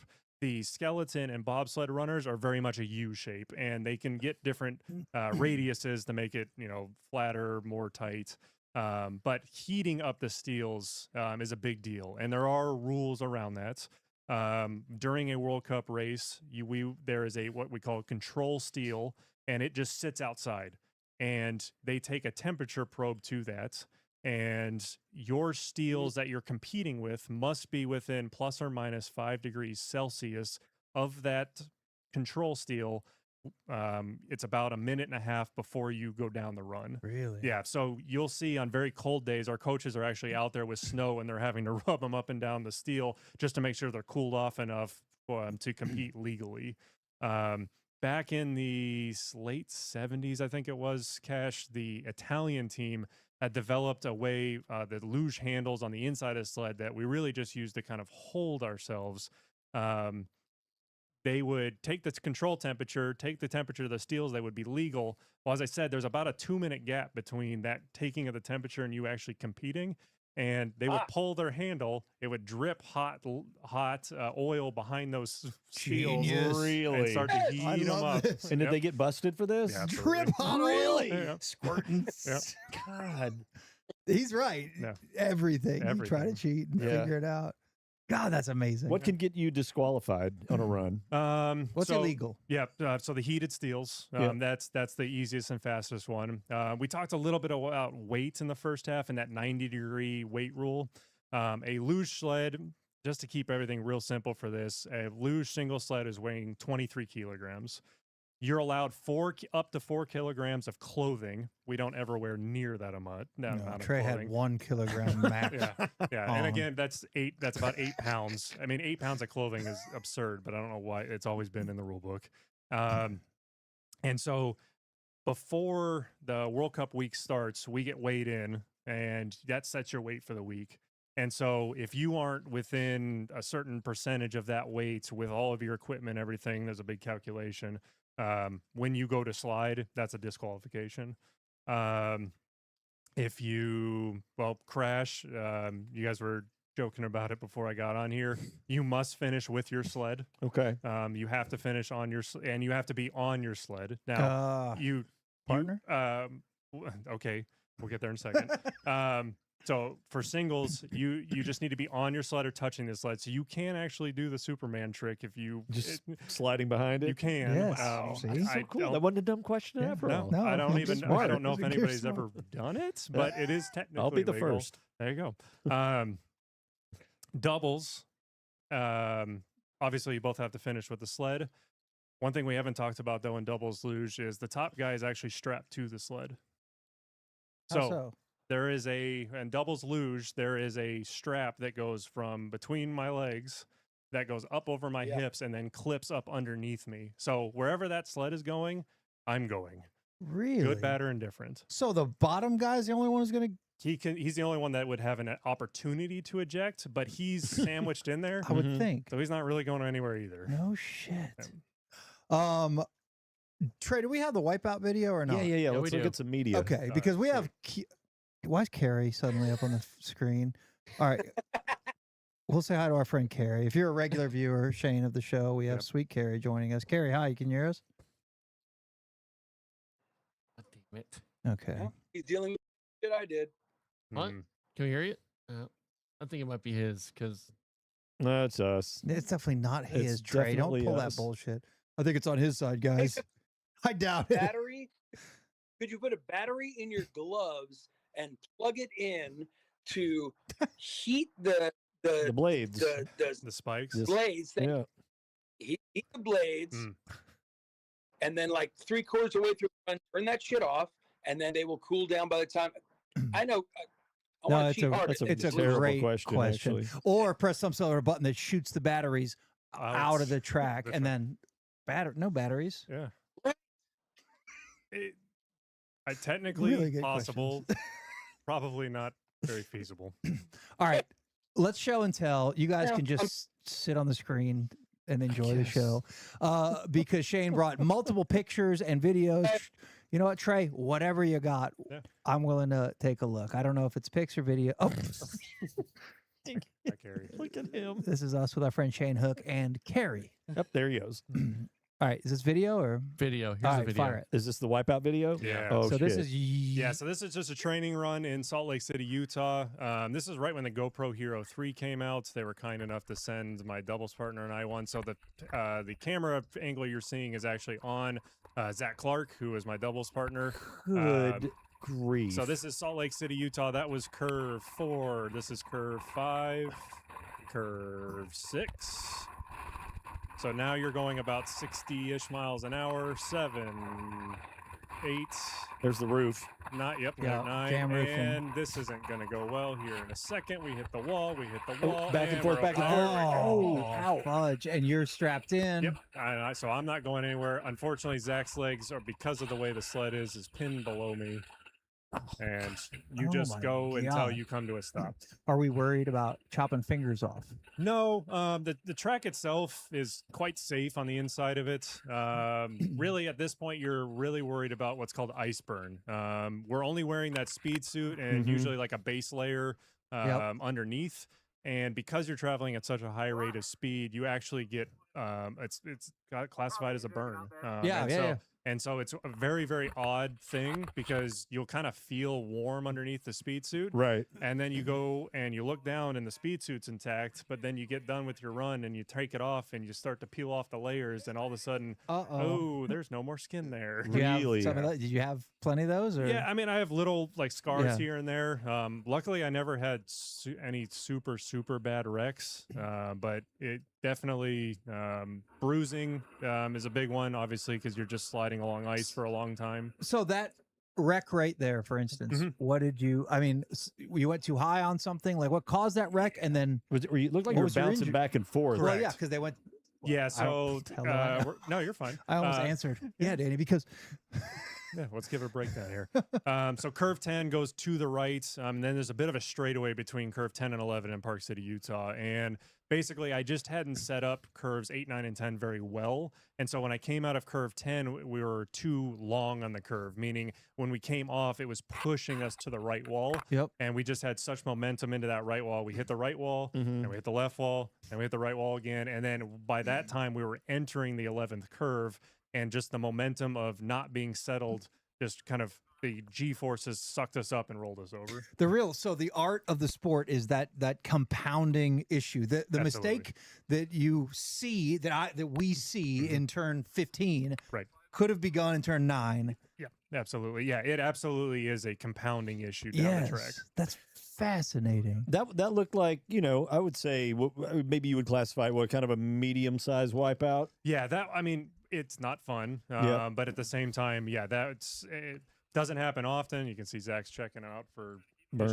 issues. Yeah, burns and issues. But yeah, I would say medium to medium low. What there. would have to happen in a run that would make it more life-threatening than what we just saw? That happened Well, not too long ago. Yeah, Yeah. I mean, 2010, we did lose a Georgian slider. Yeah. And it's tragic. But- But like what Mikey said a minute ago, the crash didn't happen in the curve where he came out. The crash started 3 curves before that. Okay. He just didn't know. He didn't have the experience at the time to know that it's going wrong and to kind of just bail on the run. Because we only get, it was at the Olympic training, or it was at the training for the 2010 Olympics. As a Georgian athlete, he just didn't have as many training runs before the Olympics on that track. And remember what I said earlier, you only get at most 8 training runs. Sure. And so he was just trying to take advantage of that training run. Was it a head injury that Well, took so, him out? yeah, 'Cause I unfortunately, don't know. Zornaya, what was his last name? Basically, at the end of the Whistler track, so 16th curve is the very end, he hit so hard coming out, and so the 16th curve goes to the right. He came off the curve and hit the right wall so hard, he actually bounced out of the track and hit a steel beam. Oh my God. Yeah. Okay. Yeah. Yeah. Wow. Yeah. Now, That's so rare though, right? I mean, incredibly rare. Yeah. Yeah. And we hadn't had a death in a sliding sport in 50 years or something like that beforehand, and- because it's an extremely controlled environment. Sure. There's one sled at a time. Actually, Zach, who my doubles partner, right there where we crawled out at the track at Salt Lake, there's a long straightaway between the 14th and 15th curve, the last 2 curves. When he was a junior athlete, I want to say he was 14 or 15, the person in front of him crashed. And in Salt Lake, being a newer track, they had cameras everywhere. But in that one spot, there was a blind spot. And the girl had gotten out of the track and had waved to the medical official that she was out. And the medical official called it as a clear track instead of just the athletes out of the track. Oh my God. Her so the sled was still in the track, and he came down at 72, 73 miles an hour and T-boned her sled. And he doesn't remember anything, but he basically flew down the track. Luckily, it was in a straightaway, so he kind of landed back in the track. Mm-hmm. But that could have been horrible too. Broke both his a bunch of toes. And I mean, you think of any other sport where you are going 90 miles an hour and something goes wrong, there's a real good chance you're going to get very, very hurt. But then this one is probably one of the most safest. It is. That if you have a mishap going 90 miles an hour in this, you're probably going to be okay. Yeah, and, injuries still happen. Emily Sweeney in the 2018 games, fractured her spine. So it does happen, but Hello. But it is very safe. And a lot of it has to do with, again, it's a controlled environment, one sled at a time. There's a whole control process for the start process and clearing the track. And then on top of that, it's such a low center of gravity that, yes, when we do flip over, it's not like we're falling to the ice. Yeah, that's true. Compared to, I mean, the bobsled, wrecking a bobsled, and I've been in the back of a bobsled and I've been driving a bobsled that I've wrecked, and it is significantly worse than crashing on a luge sled. Yeah. More so we can get it off the camera. We're going to go to Carrie here, who is a trusted member of Team Having Fun. Carrie, I think we can hear you now. Do you have a question for our U.S. men's national team member, Shane Hook? I got broken bones. What was that low-key again? don't. What did he say? He said I low-key don't. Oh, I thought he said something about. You broke any bones? No, I low key don't. Okay, hold on. That would have been the most perfect answer. What did you say? Have you broken any any bones? bones? I have not. Okay. Very lucky. Did anyone smoke cigarettes in your Or sport? fire up a Carrie just lung dart on the way lit down. an Athletes, indoor no. cigarette. European coaches, yes. European coaches, Of course. You All doing, right. You doing all right, Carrie? I'm doing great. Oh, thank you, Mikey, for coming to Gorilla Speed Bumps episode 47 live remote Friday. We You're appreciate welcome. that. I support the arts, I wish you were there. and I support my contemporaries here in this streaming entertainment venue here in DFW. So anything I can do for Gorilla Speed Bump, which is Carrie and Raphael's podcast that They've already done 47 episodes. I think they've done 0 episodes. Oh, okay. Every time I see them, they're like, they keep getting deleted. I'm like, you're not posting it. But they claim it's a real podcast, their social media accounts, but they don't actually do anything. Oh my So God. I'm not sure the answer. You know, I don't Cody's judge. working on it, trying to get them uploaded. We get it. We're having technical difficulties. I can't tell you how many bands that I had formed when I was in high school that had the name, Yeah. the outfits we were going to wear, what our guitars were going to look like. No songs. No songs, no band. It was all up here. All right, Carrie. Thanks for hanging with us, brother. We're doing some serious sports here. We gotta keep it going. All right. It's good to see. All right. I'm serious. Trey, do you have pictures? We do. Tell you what, just throw up the pictures we got, because honestly, we're already freaking running low on time, Yep. and I can do this shit forever if you can't tell. We have a bunch of pictures from Shane's career. And what are we doing? Just curve 12. Yeah, this is Koenigsegg, Germany, southeast Germany. My favorite track by far around the world. Sits on the mountain side that is opposite the valley of Hitler's Eagle's Nest. Yeah. So sweet view once you're done sliding. But yeah, just early on, junior doubles sliding here. Shit, I didn't even see that was doubles. Look at that. So we talked about Because all hiding you're the guy. 6'3", he's disappearing down there. Yep. All right. You are so aerodynamic. Yep. Salt Lake City, Utah, same thing. This is a senior World Cup in 2012. Just keep rolling. That's a Trey. lot of weight to be just lying on top of your buddy, right? Oh yeah, it's in Koenigsegg, Germany. Famously, the second to last curve is a really tight U-turn back uphill, and I would just chuckle, and I could just hear him go. Really? Are we doing good? Yep. Because he can't see shit. No, not at all. He's just along for it's the ride. all feel. All right, keep going, Trey. Here we are. Yeah, Junior doing World good, Cup. but the fucking Germans. Right? Yeah, third place though in the team relay, Junior World Championships in 2010. So great day for the U.S. there. Okay, That's cool. There he is. Ooh, that yeah. looks outdoors. Yes, this is Eagles Austria. This is a Junior World Championships in 2010. One of our best finishes ever. What was that? Where we finish? Bronze, baby. Third. Bronze. Okay, so Baby, that'll be. Hold on, let's get through the pictures. half joking about being outdoors. Okay, this looks like something that was specifically constructed for luge. Yep. But that one before looked like it was created into the existing land, right? So this is still an artificial track. Okay. You're just seeing there's just a lot more snow here. Okay. The angle this picture is taken at, this is artificial. Absolutely. We didn't even talk about that at all. There are two different types of luge. There's real. artificial track, which is what you see in the Olympics. There is what's called natural track luge. Very different sport as far as how you're moving. and Like all that. actual ice? It is ice, but it's carved on the mountainside. Yeah. And they're sitting up and moving and really diving. And you've done that? No. Okay. No. I don't think anyone. Yeah. That's not an Olympic sport, but they do have a World Cup circuit. Lake Placid, New York, going into Curve 12. Again, just more sliding photos. That's the Olympic Training Center in Lake Placid, New York. If anybody's ever been there, it's pretty awesome. Lake Placid itself, the state of New York in the last 7-8 years has just dumped a ton of money into all the venues, and they're all beautiful now. So yeah, if you're ever in the area, go stop by. It's kind of a pain in the ass to get to, but totally worth your stop. I just finished watching Miracle, the little mini series on the Olympic hockey team from 1980. And Lake Placid at the time is described as there was nothing there. They were basically, you would basically go pick up your tickets in this small town at like a flower shop. Yeah, absolutely. Really? And what's Like really actual tickets for the for hockey games? Yeah, and like you shit? would go to these random small businesses in town, and that's would be your outlet to pick up your tickets to go to different events. And they've done a wonderful job of kind of keeping it that way. It's still a tiny, quaint, small town. Yeah. I mean, I've only heard of that town or city because of Olympic shit. Sure. I've never heard anyone else say Lake Placid. That's really weird. Yeah. What is that? So this is a double sled. This is, unfortunately, I couldn't bring a sled with me tonight, but this kind of gives you an idea of what they look like. So what you're seeing on the, I think for the viewers, it is the right-hand side of the screen. That's where we're steering. Those are what we call coofins. Those are the things we're flexing down with our legs, kind of right where our calf muscle is, about halfway up the shin.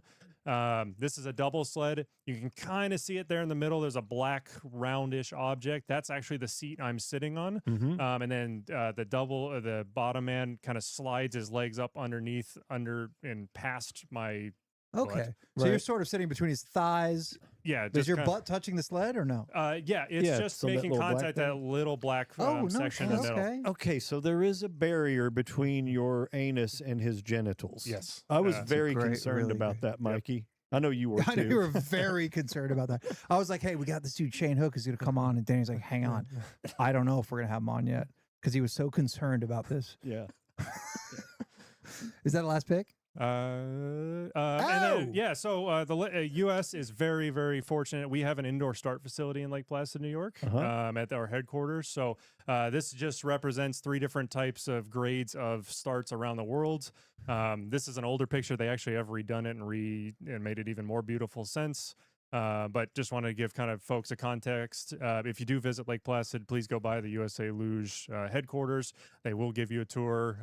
At certain times, they will actually Let you slide down, huh? Yeah, just like this person is here. So that's an indoor starting facility? Yeah, so it's only the start ramp. So no it's- track out. Nope, it goes back up, and then we hit a foam pad, and then we walk back and do it all over And you again. just practice starts. And you're like just pushing with your hands to get that thing going? Is that what so you were you're- doing? Yeah, so you're What was that? There's some hot dogs. Yeah.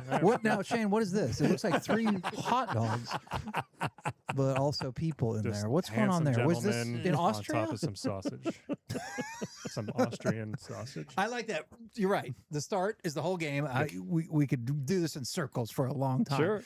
Where upper body strength, it's the pull and the knuckle or the fingers. I'm Fingertip. sorry. Well, some people prefer the knuckles. Some people do the fingers. Fingers pretty much are the dominant way now, just because you get a little bit more reach. Pulling off of the start, you're actually collapsing yourself in half and then springing out. So it's actually a lot of lower back. What do you mean? So when you're reaching forward, Yep. so pretend like you're hooking your feet inside those coofins, Yep. and then you're reaching forward, Yep. springing up, and then you're finishing the movement with your arms, and then Okay. you're paddling. And then we're paddling. Yep. I bet What's- you're a whiz on a rowing machine, aren't you? Definitely used to be. Yeah, not yeah. as much I was. Are we talking beeps in the ear? What's our starting cue? So in singles, you get a 30-second time limit to start. So as soon as they clear the track, there's a clock off to your left or right, and it has a 30-second countdown clock. Anytime in that 30 seconds, you can go. Oh, beautiful. Oh, so it's cool. sort of like downhill, like when you Correct. trigger the Absolutely. timing mechanism. Yeah, and off so we're in our timing eye is not where the start handles are. It's 5-7 meters down the track. And so the timing doesn't even start until we've crossed that first timing eye. So it's not breaking it immediately like at the ski event. where you- Really? Why is that? just the way that it's set up. Yeah, that's where the first timing eye is. So that's where the time starts.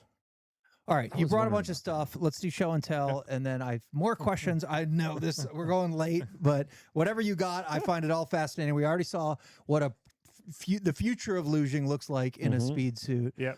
As Trey, did you ball that up and throw it in the bathroom, Trey? Where's the helmet? It's I think I it's can on the see chair it. over there. Okay. It's on the I chair. want to see the helmet. At It least. looked a I see little it. small on Trey, just a tad. I did not detect that His at all. face was just gushing out of the front.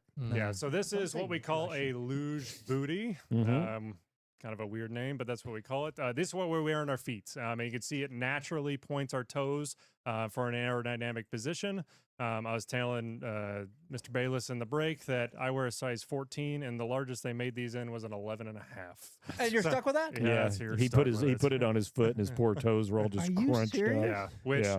That to probably be- cost you a couple tenths I right told there. him to get a deal Comfort. with Adidas and have them make him a Yeah. custy. Yeah, we need some custies. I think Sirois got the helmet back. The helmet. I'm putting this bitch on. You Don't worry definitely about it. can't fit in, In the that. pictures you saw, there's here's our speed suits. They're a royal pain in the ass to get on and off because they are custom made to our dimensions. Right. Oh, It's really? Perfectly fitted for Yep. you. You can see, I think this might have been even the one I was wearing in that video, but you do get carnage in some areas. ripped but up on the they can elbows. Feel that up. Sure, absolutely. And I imagine actually- they test all this shit, whatever's lightest and fastest. Yeah, it's for- also directional fabric, so it's faster the way it's sewn than it is the other direction. No kidding. Yep. We talked about the spikes on the gloves a bit, but yeah, we've got little tiny spikes on our gloves here. And then, yeah, Mike's got the helmet. Oh, fun fact on the helmet. All of the helmet shells are the exact same size for aerodynamic and to be fair. If you have a larger head, you just get less padding. Okay. Oh, really? And it's the same in like ski jumping. I know I have a tiny head. You might not be able to get that on. There you go. What are you laughing at? Love it. What's to laugh at? I love it.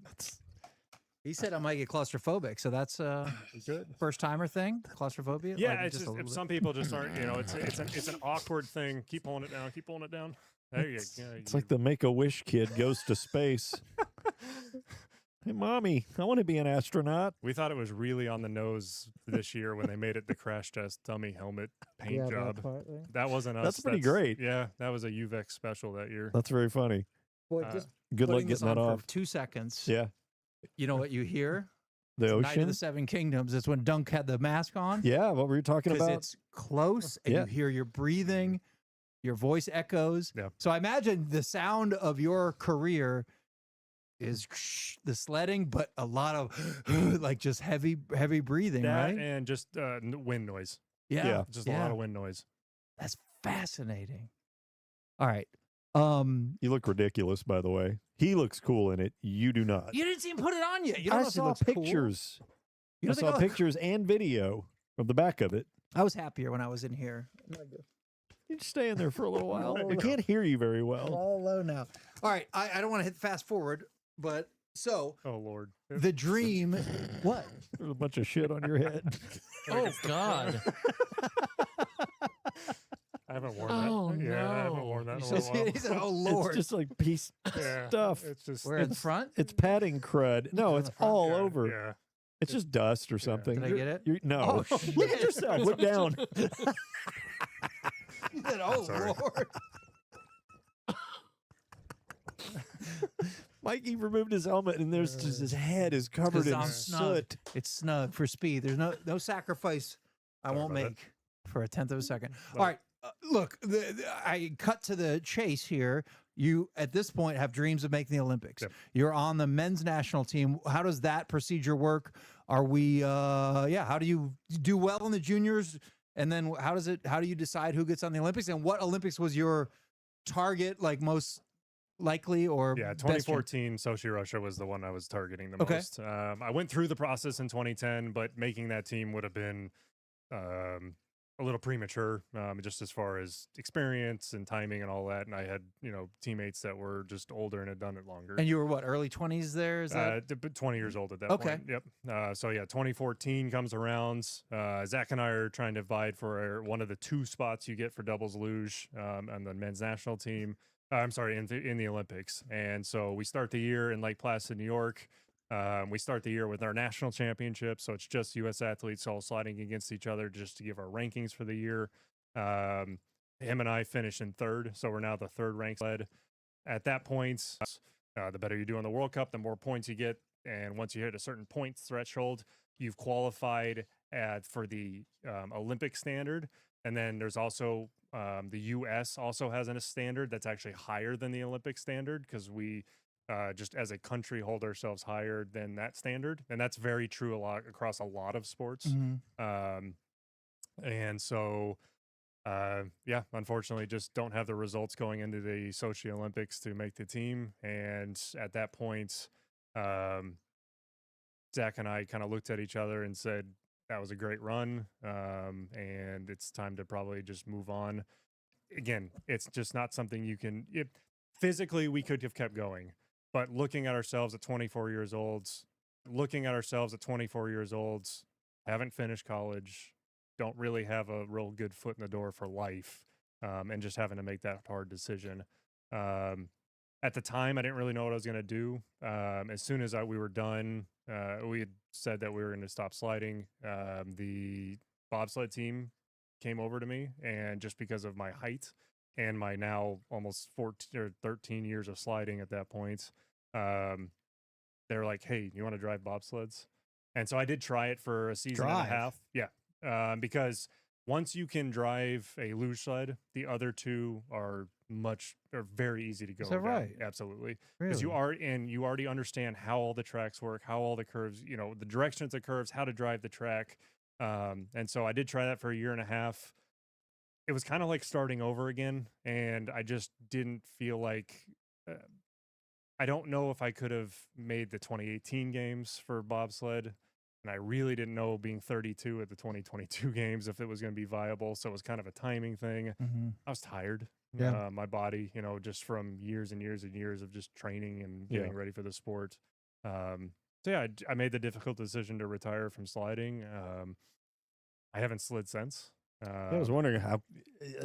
I was going to ask you, do you miss it? And even if you did, it's not like there's a lot of opportunities for you to just go recreationally luge. Yeah. Right? So yeah, I'd have to go back to Lake Placid, New York, or Salt Lake City, Utah. They do have clubs. I absolutely could, if I wanted to. Luckily all my coaches and stuff are still there. So if I called them up and gave them a, build a sled real quick up for me, and it'd be fun. I would love to go slide again. I don't, the grind of it and everything was a hell of a lot of fun while I was doing it. But it looking back on it now, I'm still happy with the decision I made. Mike, you and I talked a little bit in the break. It's really cool that this is kind of the last Olympics that I know people in it. And it's been awesome to see their success in it, even over the last 2 or 3 beforehand. Yeah. I know all the work that goes into it has got to be, if you're a guy like me, especially on the junior side of things, where you would be kind of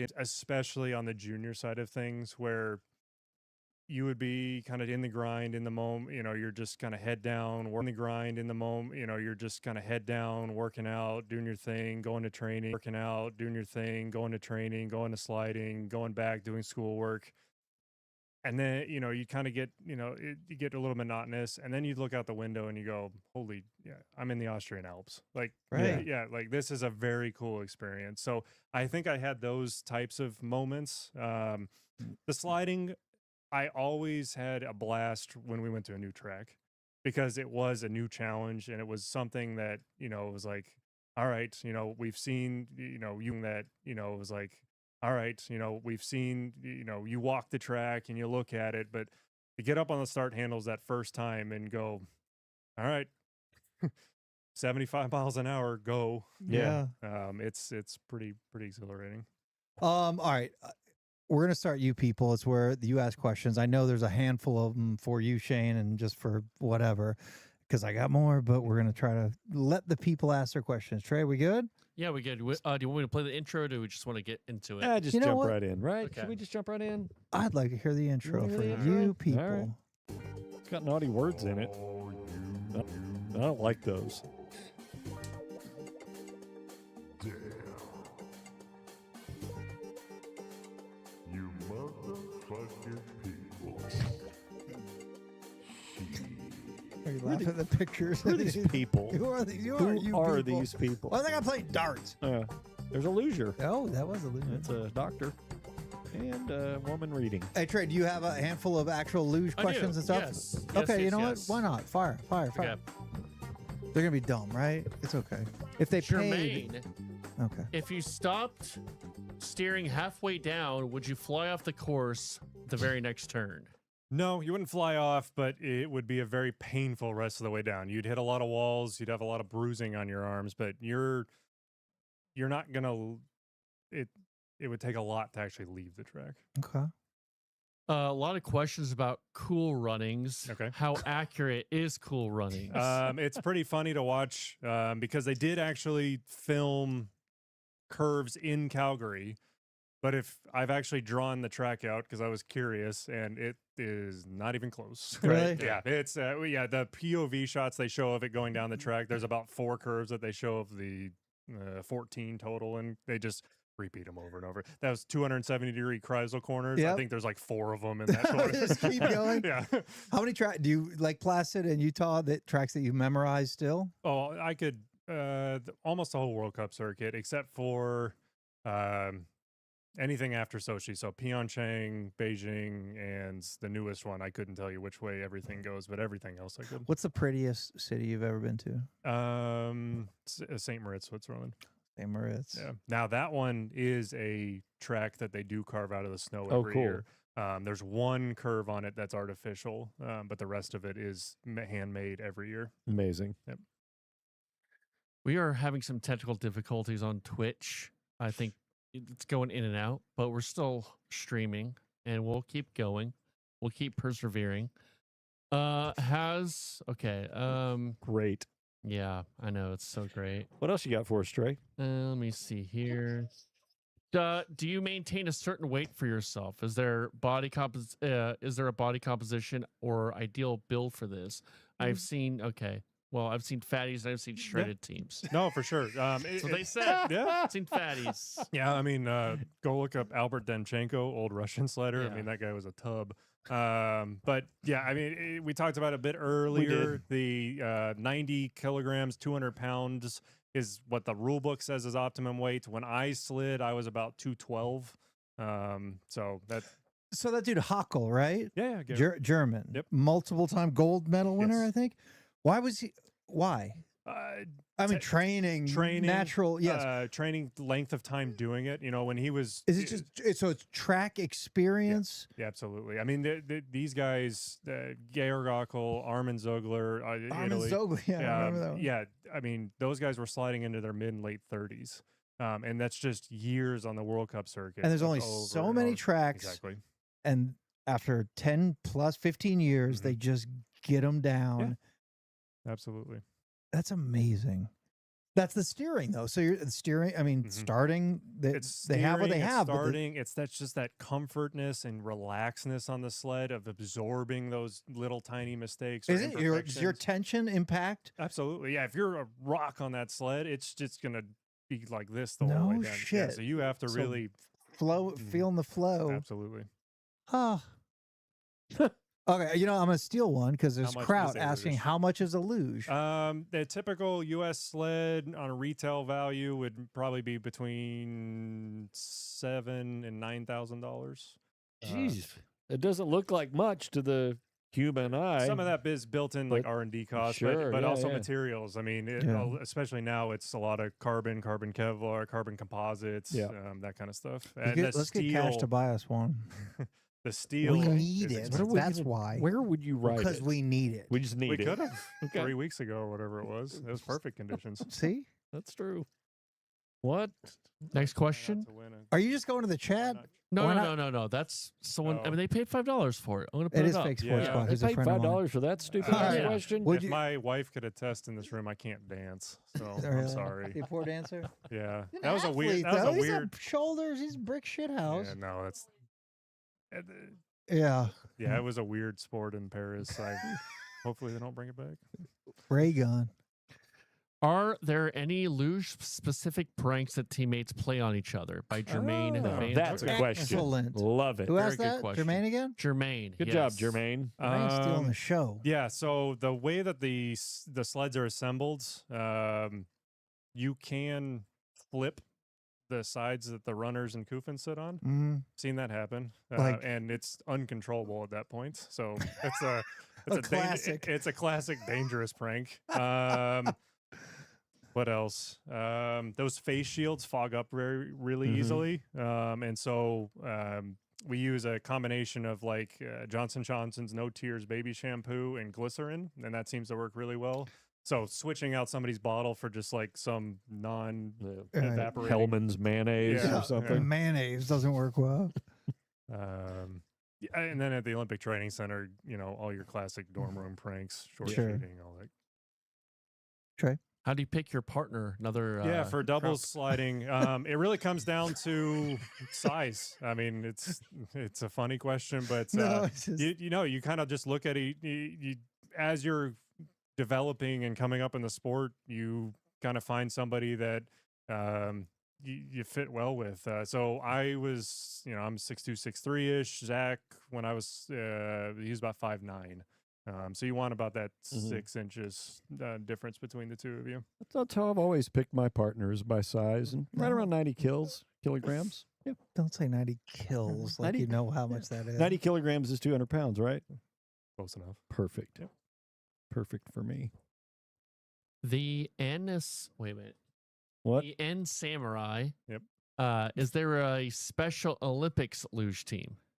Well, they're I- part of the. No, Yeah, I thought it was a good question. Yeah. So they're part of the national team, but they just go through the Olympic selection process. So they're considered. They should be the best of the best that country has to represent for them. Let me see here. Has the Olympics ever shown a fatal accident on their broadcast? Bad ticket P1. At the time in 2010, the training run of the Georgian athletes, you could find video of it. I never saw the full video, but they showed parts of it. Yeah. Yeah. What's the most fatal Winter Olympic sport? No, not. I don't even. Jump, ski. It could. Well, I mean, the big- last one the was big jump? luge. So Really? I mean, in 2010, That was. Yeah. I mean, what would be? I can't think. What do you think would be the most dangerous? All time. I mean, bobsled's got to be up there just because of, again, the weight of that. Yeah. But have there sled. been fatalities? Back in the day, for sure. Especially, the 30s. I mean, you go look at those bobsleds. They didn't Yeah. even have walls to them, really. They were Right. just kind of frames. I think ski People jumping. back in the day had such big balls. Yeah. Oh my They're God. They didn't all know any so better. cool. Yeah, They they, just didn't didn't give know. a fuck. They thought that was state of the art shit back then. Yeah. I have Trey a Mitchell. question that is not luge specific, but I thought it was a good one. What is a this good about? comment About fire? Not about fire. This is more of a. This is by Colin Charles. This is more of a Cirque du Sirois thing, but I appreciate the therapy talk. I had my first session last Friday and looking forward to the next. So just All right. yeah. Good. Okay. We could all use a little work on our brains, couldn't we? Mhm. Yeah. So So is that it? this might be a joke, but I'm gonna ask it anyway. Texas Carter, have you ever practiced in your bathtub? Okay, that's probably no, another that- Cool Runnings Yeah, it's thing, more of right? a cool That's a running. Cool Runnings reference. thing. Yeah. Okay. In your bathtub. All right. All right. Good stuff. Do we Wait, have that? what's the plural of luge? Did we I already believe answer that? luge Yeah, is Yeah, just still. luge. Luge. But why would you have Not to pluralize luges. luge? Luges, luge. I don't think you ever would. Do you have that Discord submission? Yes, I do. Only because somebody put a lot of work into this. Yeah. Oh yeah. And we have a Discord. And if they want to ask us questions, we're going to try our best. to Holly, you listen can to grab those headphones there, right? Right underneath. They're not working. Well, Trey, my turn shit the ain't damn working headphones. either, on. if you haven't noticed. Really? But Oh. I'll try. We have at least one Discord submission from the Clax crew, and then we'll get on to some marbles. Some real racing, Shane. Absolutely. You ain't won one of Exclamation these point either, my man. play. Okay. Go ahead. No, you go ahead. All right. Hey guys, it's Clax, Advantage Gold number, whatever. I don't know. You hadn't said. I've got something pretty cool that ties into your first music related episode on Patreon where you're talking about your favorite Radiohead songs. So I know a guy who knows someone in England who cuts Johnny Greenwood's bangs a couple times a week, and he's able to confirm that we're probably getting a new album here in 2026, and he leaked some tracks over to me. This one in particular, kind of interesting. Check it out. Roasted, mashed, French fried, baked, au gratin, boiled, steamed, tots, chips in a salad, scalloped, croquettes, air fried, hash browns in a soup, gnocchi, pierogi, skins, bread, samosas. These are the ways you can serve potatoes. Okay. Hang on. My pig found itself smart enough to hop over in the barrier from his pen to the next pen and eat all of that pig's food, then go to the next one and eat all of that pig's food, then the next one and eat all of that pig's food. Oh Make his my way God. back in time for when it was my time to feed him. He had already eaten 3 meals. This is so meta. Waiting for me, and I would feed him, and he would eat that. That's why he gained so much weight and got sifted at the Fat Stock Show.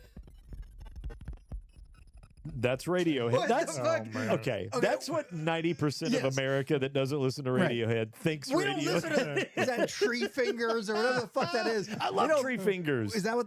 No, that's faster, fitter, fitter, healthier, happier, more productive. Yeah. That's not normal, That was genius. but that's amazing. I heard one lady describe Radiohead as just someone yawning. Guys, we try to I help you love get it. I love Radiohead. We did the best We we held could. hands and try to get We people did. to get it. It and took most an people hour and got 20 it. minutes. All right, it's time to race marbles, Trey. Hit that fucking button. Oh, I want to hit so bad. If You want to see some real racing, Shane? Yeah, Shane. Yeah, Shane. Imagine if Shane wins tonight. That'd be amazing. Oh, I gotta play. Yeah, I was going to say. Yeah, get on this. This is it, Shane.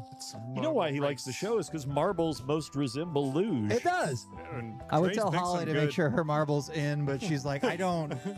I don't even I know just who kinda, you are. I don't know who you are. I just kind of walk by and he's doing this stuff again. Yeah. Just in the dumb zone. It is time Hey. for. Oh, I don't know why this is playing.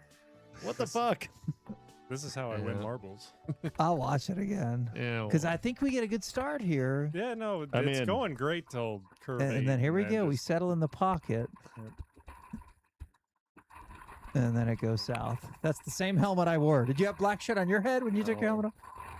been in the closet for a few years. Let's watch the wipeout again. It's coming up here pretty quick. So we're good. We get too high. Yep, and no bueno starting. Okay, so right here we're too far, and right wall, left Boom, wall. Boom, boom. Left shoulder, and then. Get your arm out there. Yep. And now you're just like, Oh. fucking stop us. Something stop us. Last fun fact: all tracks end uphill. Ugh. Dang. All right, it's time for a marble race. It's where you get your chance to participate in a national and or Olympic level competition. There we go. The best of the best is who we're looking for. And maybe the United States Olympic Committee has championed me to try to find the best marble racers in the world. Maybe you live in Grapevine. Maybe you're 12 years old and you need to move away from your home. You're so good at marbles. Yep. And maybe I will have you on the fast track. Exclamation point play is all you need to press in the chat if you are on Twitch, PLAY. I am now in. And you can follow these simple directions if you'd like to play along as well. Exclamation point play is all you have to do. It's so easy. You have a phone? Are I'm you in. I'm He's in. in. What's your dude. name? Shook USA. USA. All right. Trey is in. We fucked up by letting Trey have access to the money pool because Danny and I now have $200 in a pot that if I know. you or I or Trey, yes, Trey, wins, they take the money home. Exclamation point play is all you need to do to have a marble in this race. Easiest thing in the world. There's no skill whatsoever. You just hit exclamation point play and then you have marble and then off they go and then we're done here in a couple seconds. This has been awesome. You're fun. Thank Appreciate you. Really appreciate you coming in. You sound like you got media experience. You do a lot of interviews. with Yeah, us? we Yeah. yeah, Did you do a lot of quite a media bit? training. Yeah, that's awesome. Yep. I need that. Yeah. Can you refer Danny to somebody? I really Yeah. do. I need to learn how to talk. You're doing fine. It's hard. It's not hard. It really is hard to talk. Like when people are looking at you or listening to you. No one's Like I'm looking at us. great when Holly's I'm at cool. home, just talking to myself. I'm so smart when I'm by myself. I almost said no words today. I was thinking that. You're saving them all up for tonight. Well, like tonight we have a show, but Yeah. prior to this, I did my walk today, and Christina was gone pretty much from the time I woke up. And then I was like, I only talk to the dogs. But then I'm like, how the value in spending a day and saying 0 words. I think it's a beautiful thing. I think it's fucking beautiful. But you had to order tacos, I'm sure, at some point. I did not order tacos. You had to order tacos. Well, yeah, you live in Oak Cliff. If I lived in Oak Cliff, I would eat tacos for every meal. I eat a lot of tacos, but I did not order tacos today. I did have to go to the post office, though. Oh, what a beating. But they know me there, and that's cool. Oh, okay. They know me at the post office. What do they? What do you mean they know? What the usual, Mike? Yeah. I mail little packages. One roll. Yeah. one roll. Exclamation point! Starting this race in 10 seconds. Trey, you want to hit the jam while we populate this? I would love to. Shane, you heard this? We got a cool song. We got a new hip hop tune. I don't know if Listen I've to heard this. for You'll get marbles. fired up. Jesus Jesus fucking Christ, Trey. Why is What? that up there? But why would it like play the song? Here's the hot dog. Trey, you are on drugs. I'm convinced. I might be.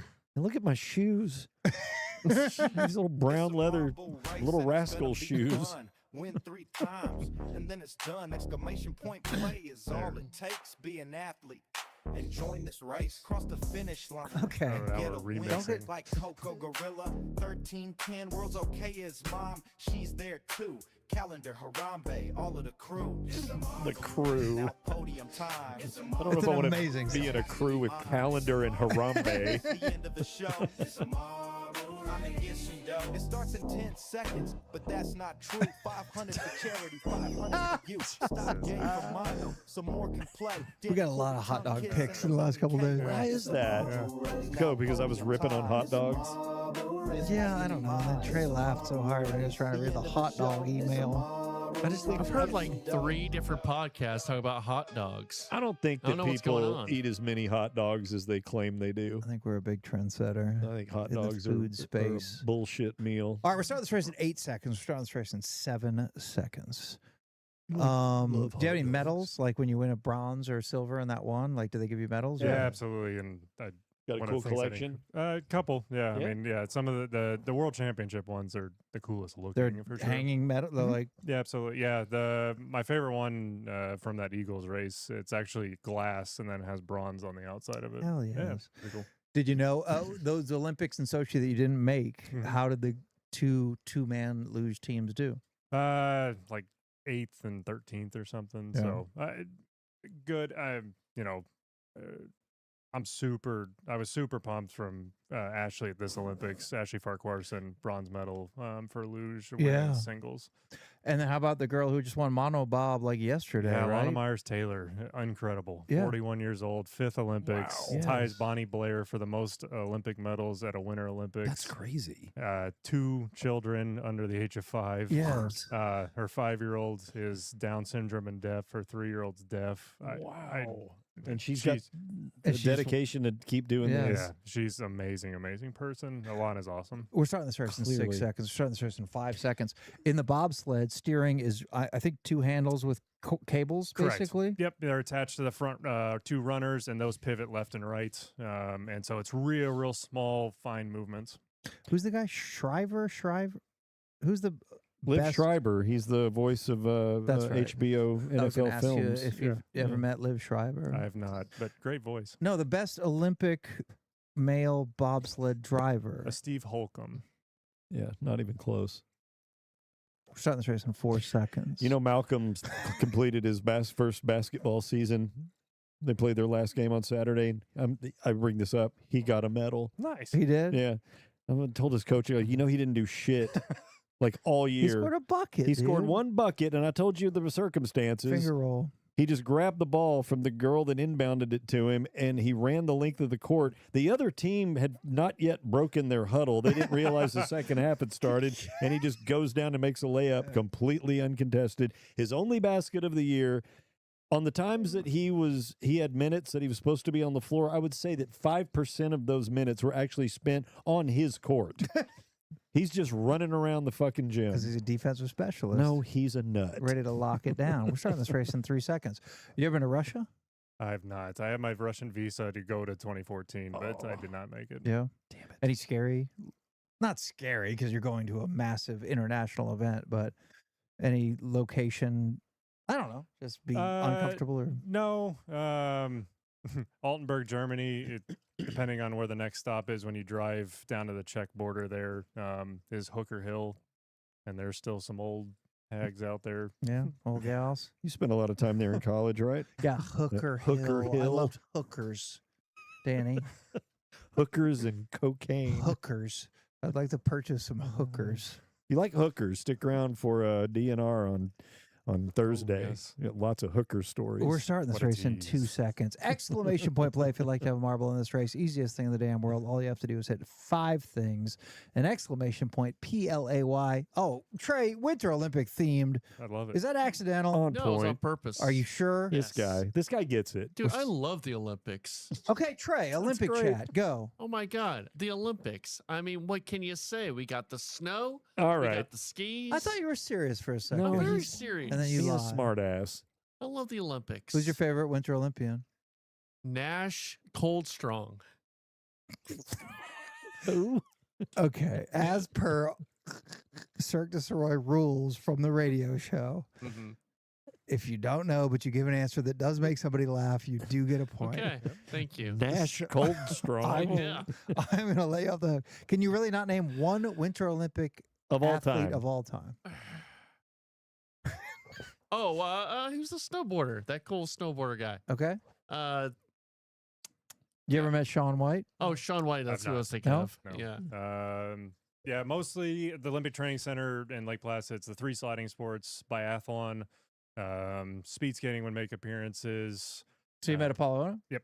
Okay. Yeah, he walked by and I looked down at him and went, "Oh, you're tiny." Oh, you're small. And he's like, fuck, shut up. I know. It Oh, doesn't Jake matter. Ottinger. He had enough hardware. Yeah, he's a bad dude. Yeah.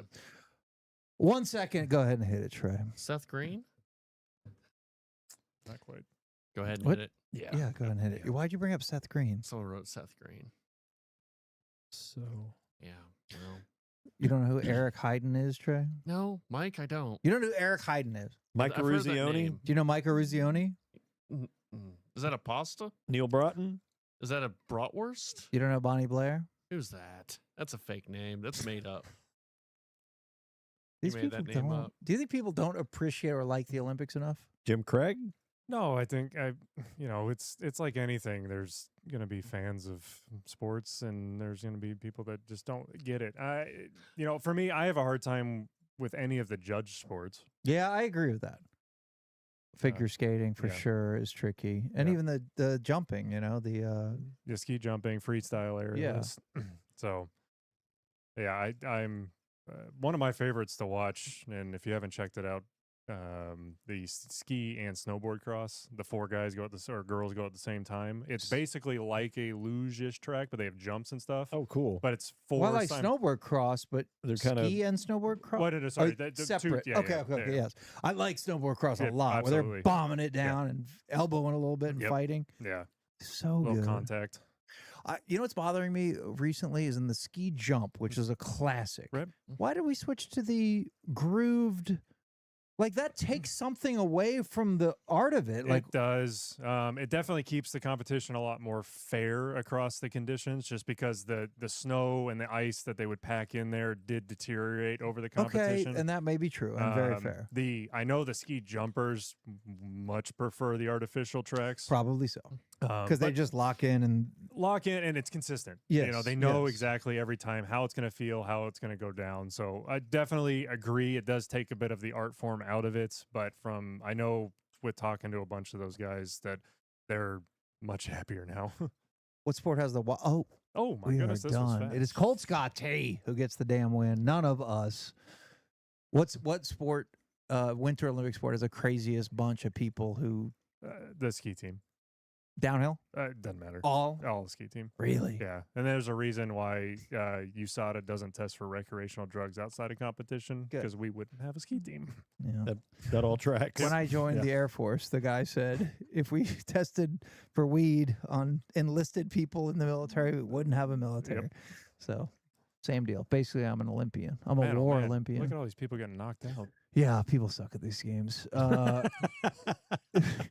don't know. They're even like hitting the main. Oh, they're boinking. They're boinking off the middle thing. Robbie Goulet failed. And there they go. It is Colt Scott T with a sweet win tonight. And I don't think that person has won in the past. So we don't have to worry about forking out any money. Cash can go to sleep in Arizona and take it easy tonight. We're going to look at a screen that has 12 different screens on it real quick. And then we're going to bring up this properties box. And then after that, we're going to go back to this screen. Hang on, let's go to settings. And then I want to show you do this that. Colt Scott I love T settings. one.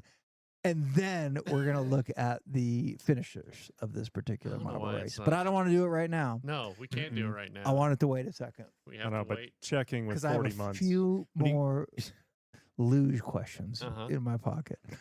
There we go. Colt Scott T gets the win. Green Trolley in second. Pelly Rat, a legend, finishes third. Coco Prime. Clee Taurus. I don't know what that means. The Ticket Mod A, Excellence, Lloyd Christmas, Big Harry Cox, and Six Gunner round out the top 10. 13th place goes to Copious Amounts of Bondo, which is a pretty amazing freak callback. 24th place goes to C1NRB. Love Your Sweet, Sweet Buns. 41st place goes to no one. What the hell does that say? Mikey, Milky. I can't read that. Mikey's Eustace Golf Connect? Do you have a Eustace Golf Connect, Mikey? I don't know that I do. I'd love to play golf in Eustace. I've been out there. That's it. Login 27100, last to finish, and then all these fucks didn't know what they were doing tonight, including the three of us, I assume. KT Fun tweets among them, and White Guy Fist Pump finishes dead last in front of Silky Johnson. White Guy Fist Pump, one of Kevin Turner's Ryder Cup pump-up songs. Yep. Shane, I can't thank you enough. Dude, I hope you're cool. Like, that was fun. And as we were talking, and I don't want to, I'm not going to make you do extra work. But I'm like, if you just cut kind of the bullshit off the front and back and just have that discussion, there are tens of thousands of people who are fascinated with sliding sports, fascinated with the luge, know as little as I did going into this conversation, and would actually love like a real kind of Q&A learning about this shit. And I thought that was fucking amazing for you to give us the time and us to be able to beat you down with these questions. Yeah, thank you. Indeed. Yeah, that's easy to do. Yeah. Yeah. You say you are subbed up to the Patreon? Because that's okay, good. Yep. All right, then we have nothing more to do here. As long as he's Advantage Gold member. You got his $4.99, Mikey. Got my $4.99. And then next month, He's going to go home and cancel now. we get him again. After what we put him through tonight. Shane, good man. Thank you so much for your time. Honestly, thanks for bringing all this crap in. Trey, thank you for being a sport and jumping into a real U.S. men's national team luge outfit. Did you feel faster wearing it? I felt so fast, Danny. I did. You looked fast. We got through it. Holly, thanks for chilling with us tonight. Mikey said you looked like you needed to fast. I disagreed with him. I didn't say that at all. I wouldn't say that. It's been a hard 3 years, Danny. You know? We both think you're doing great. All right, make out hard, stay out of the left lane unless you're passing, and do not litter, and go Team USA in each and every sport of the Olympics. Shane, thank you for your time. We'll see you guys on Thursday night.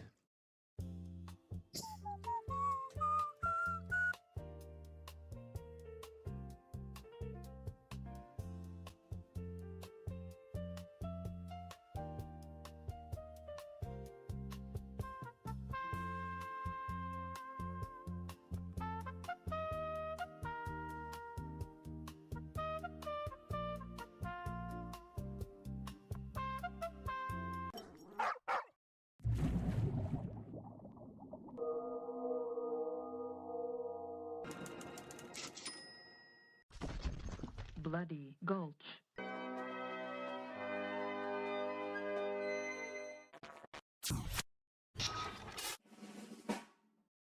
How come I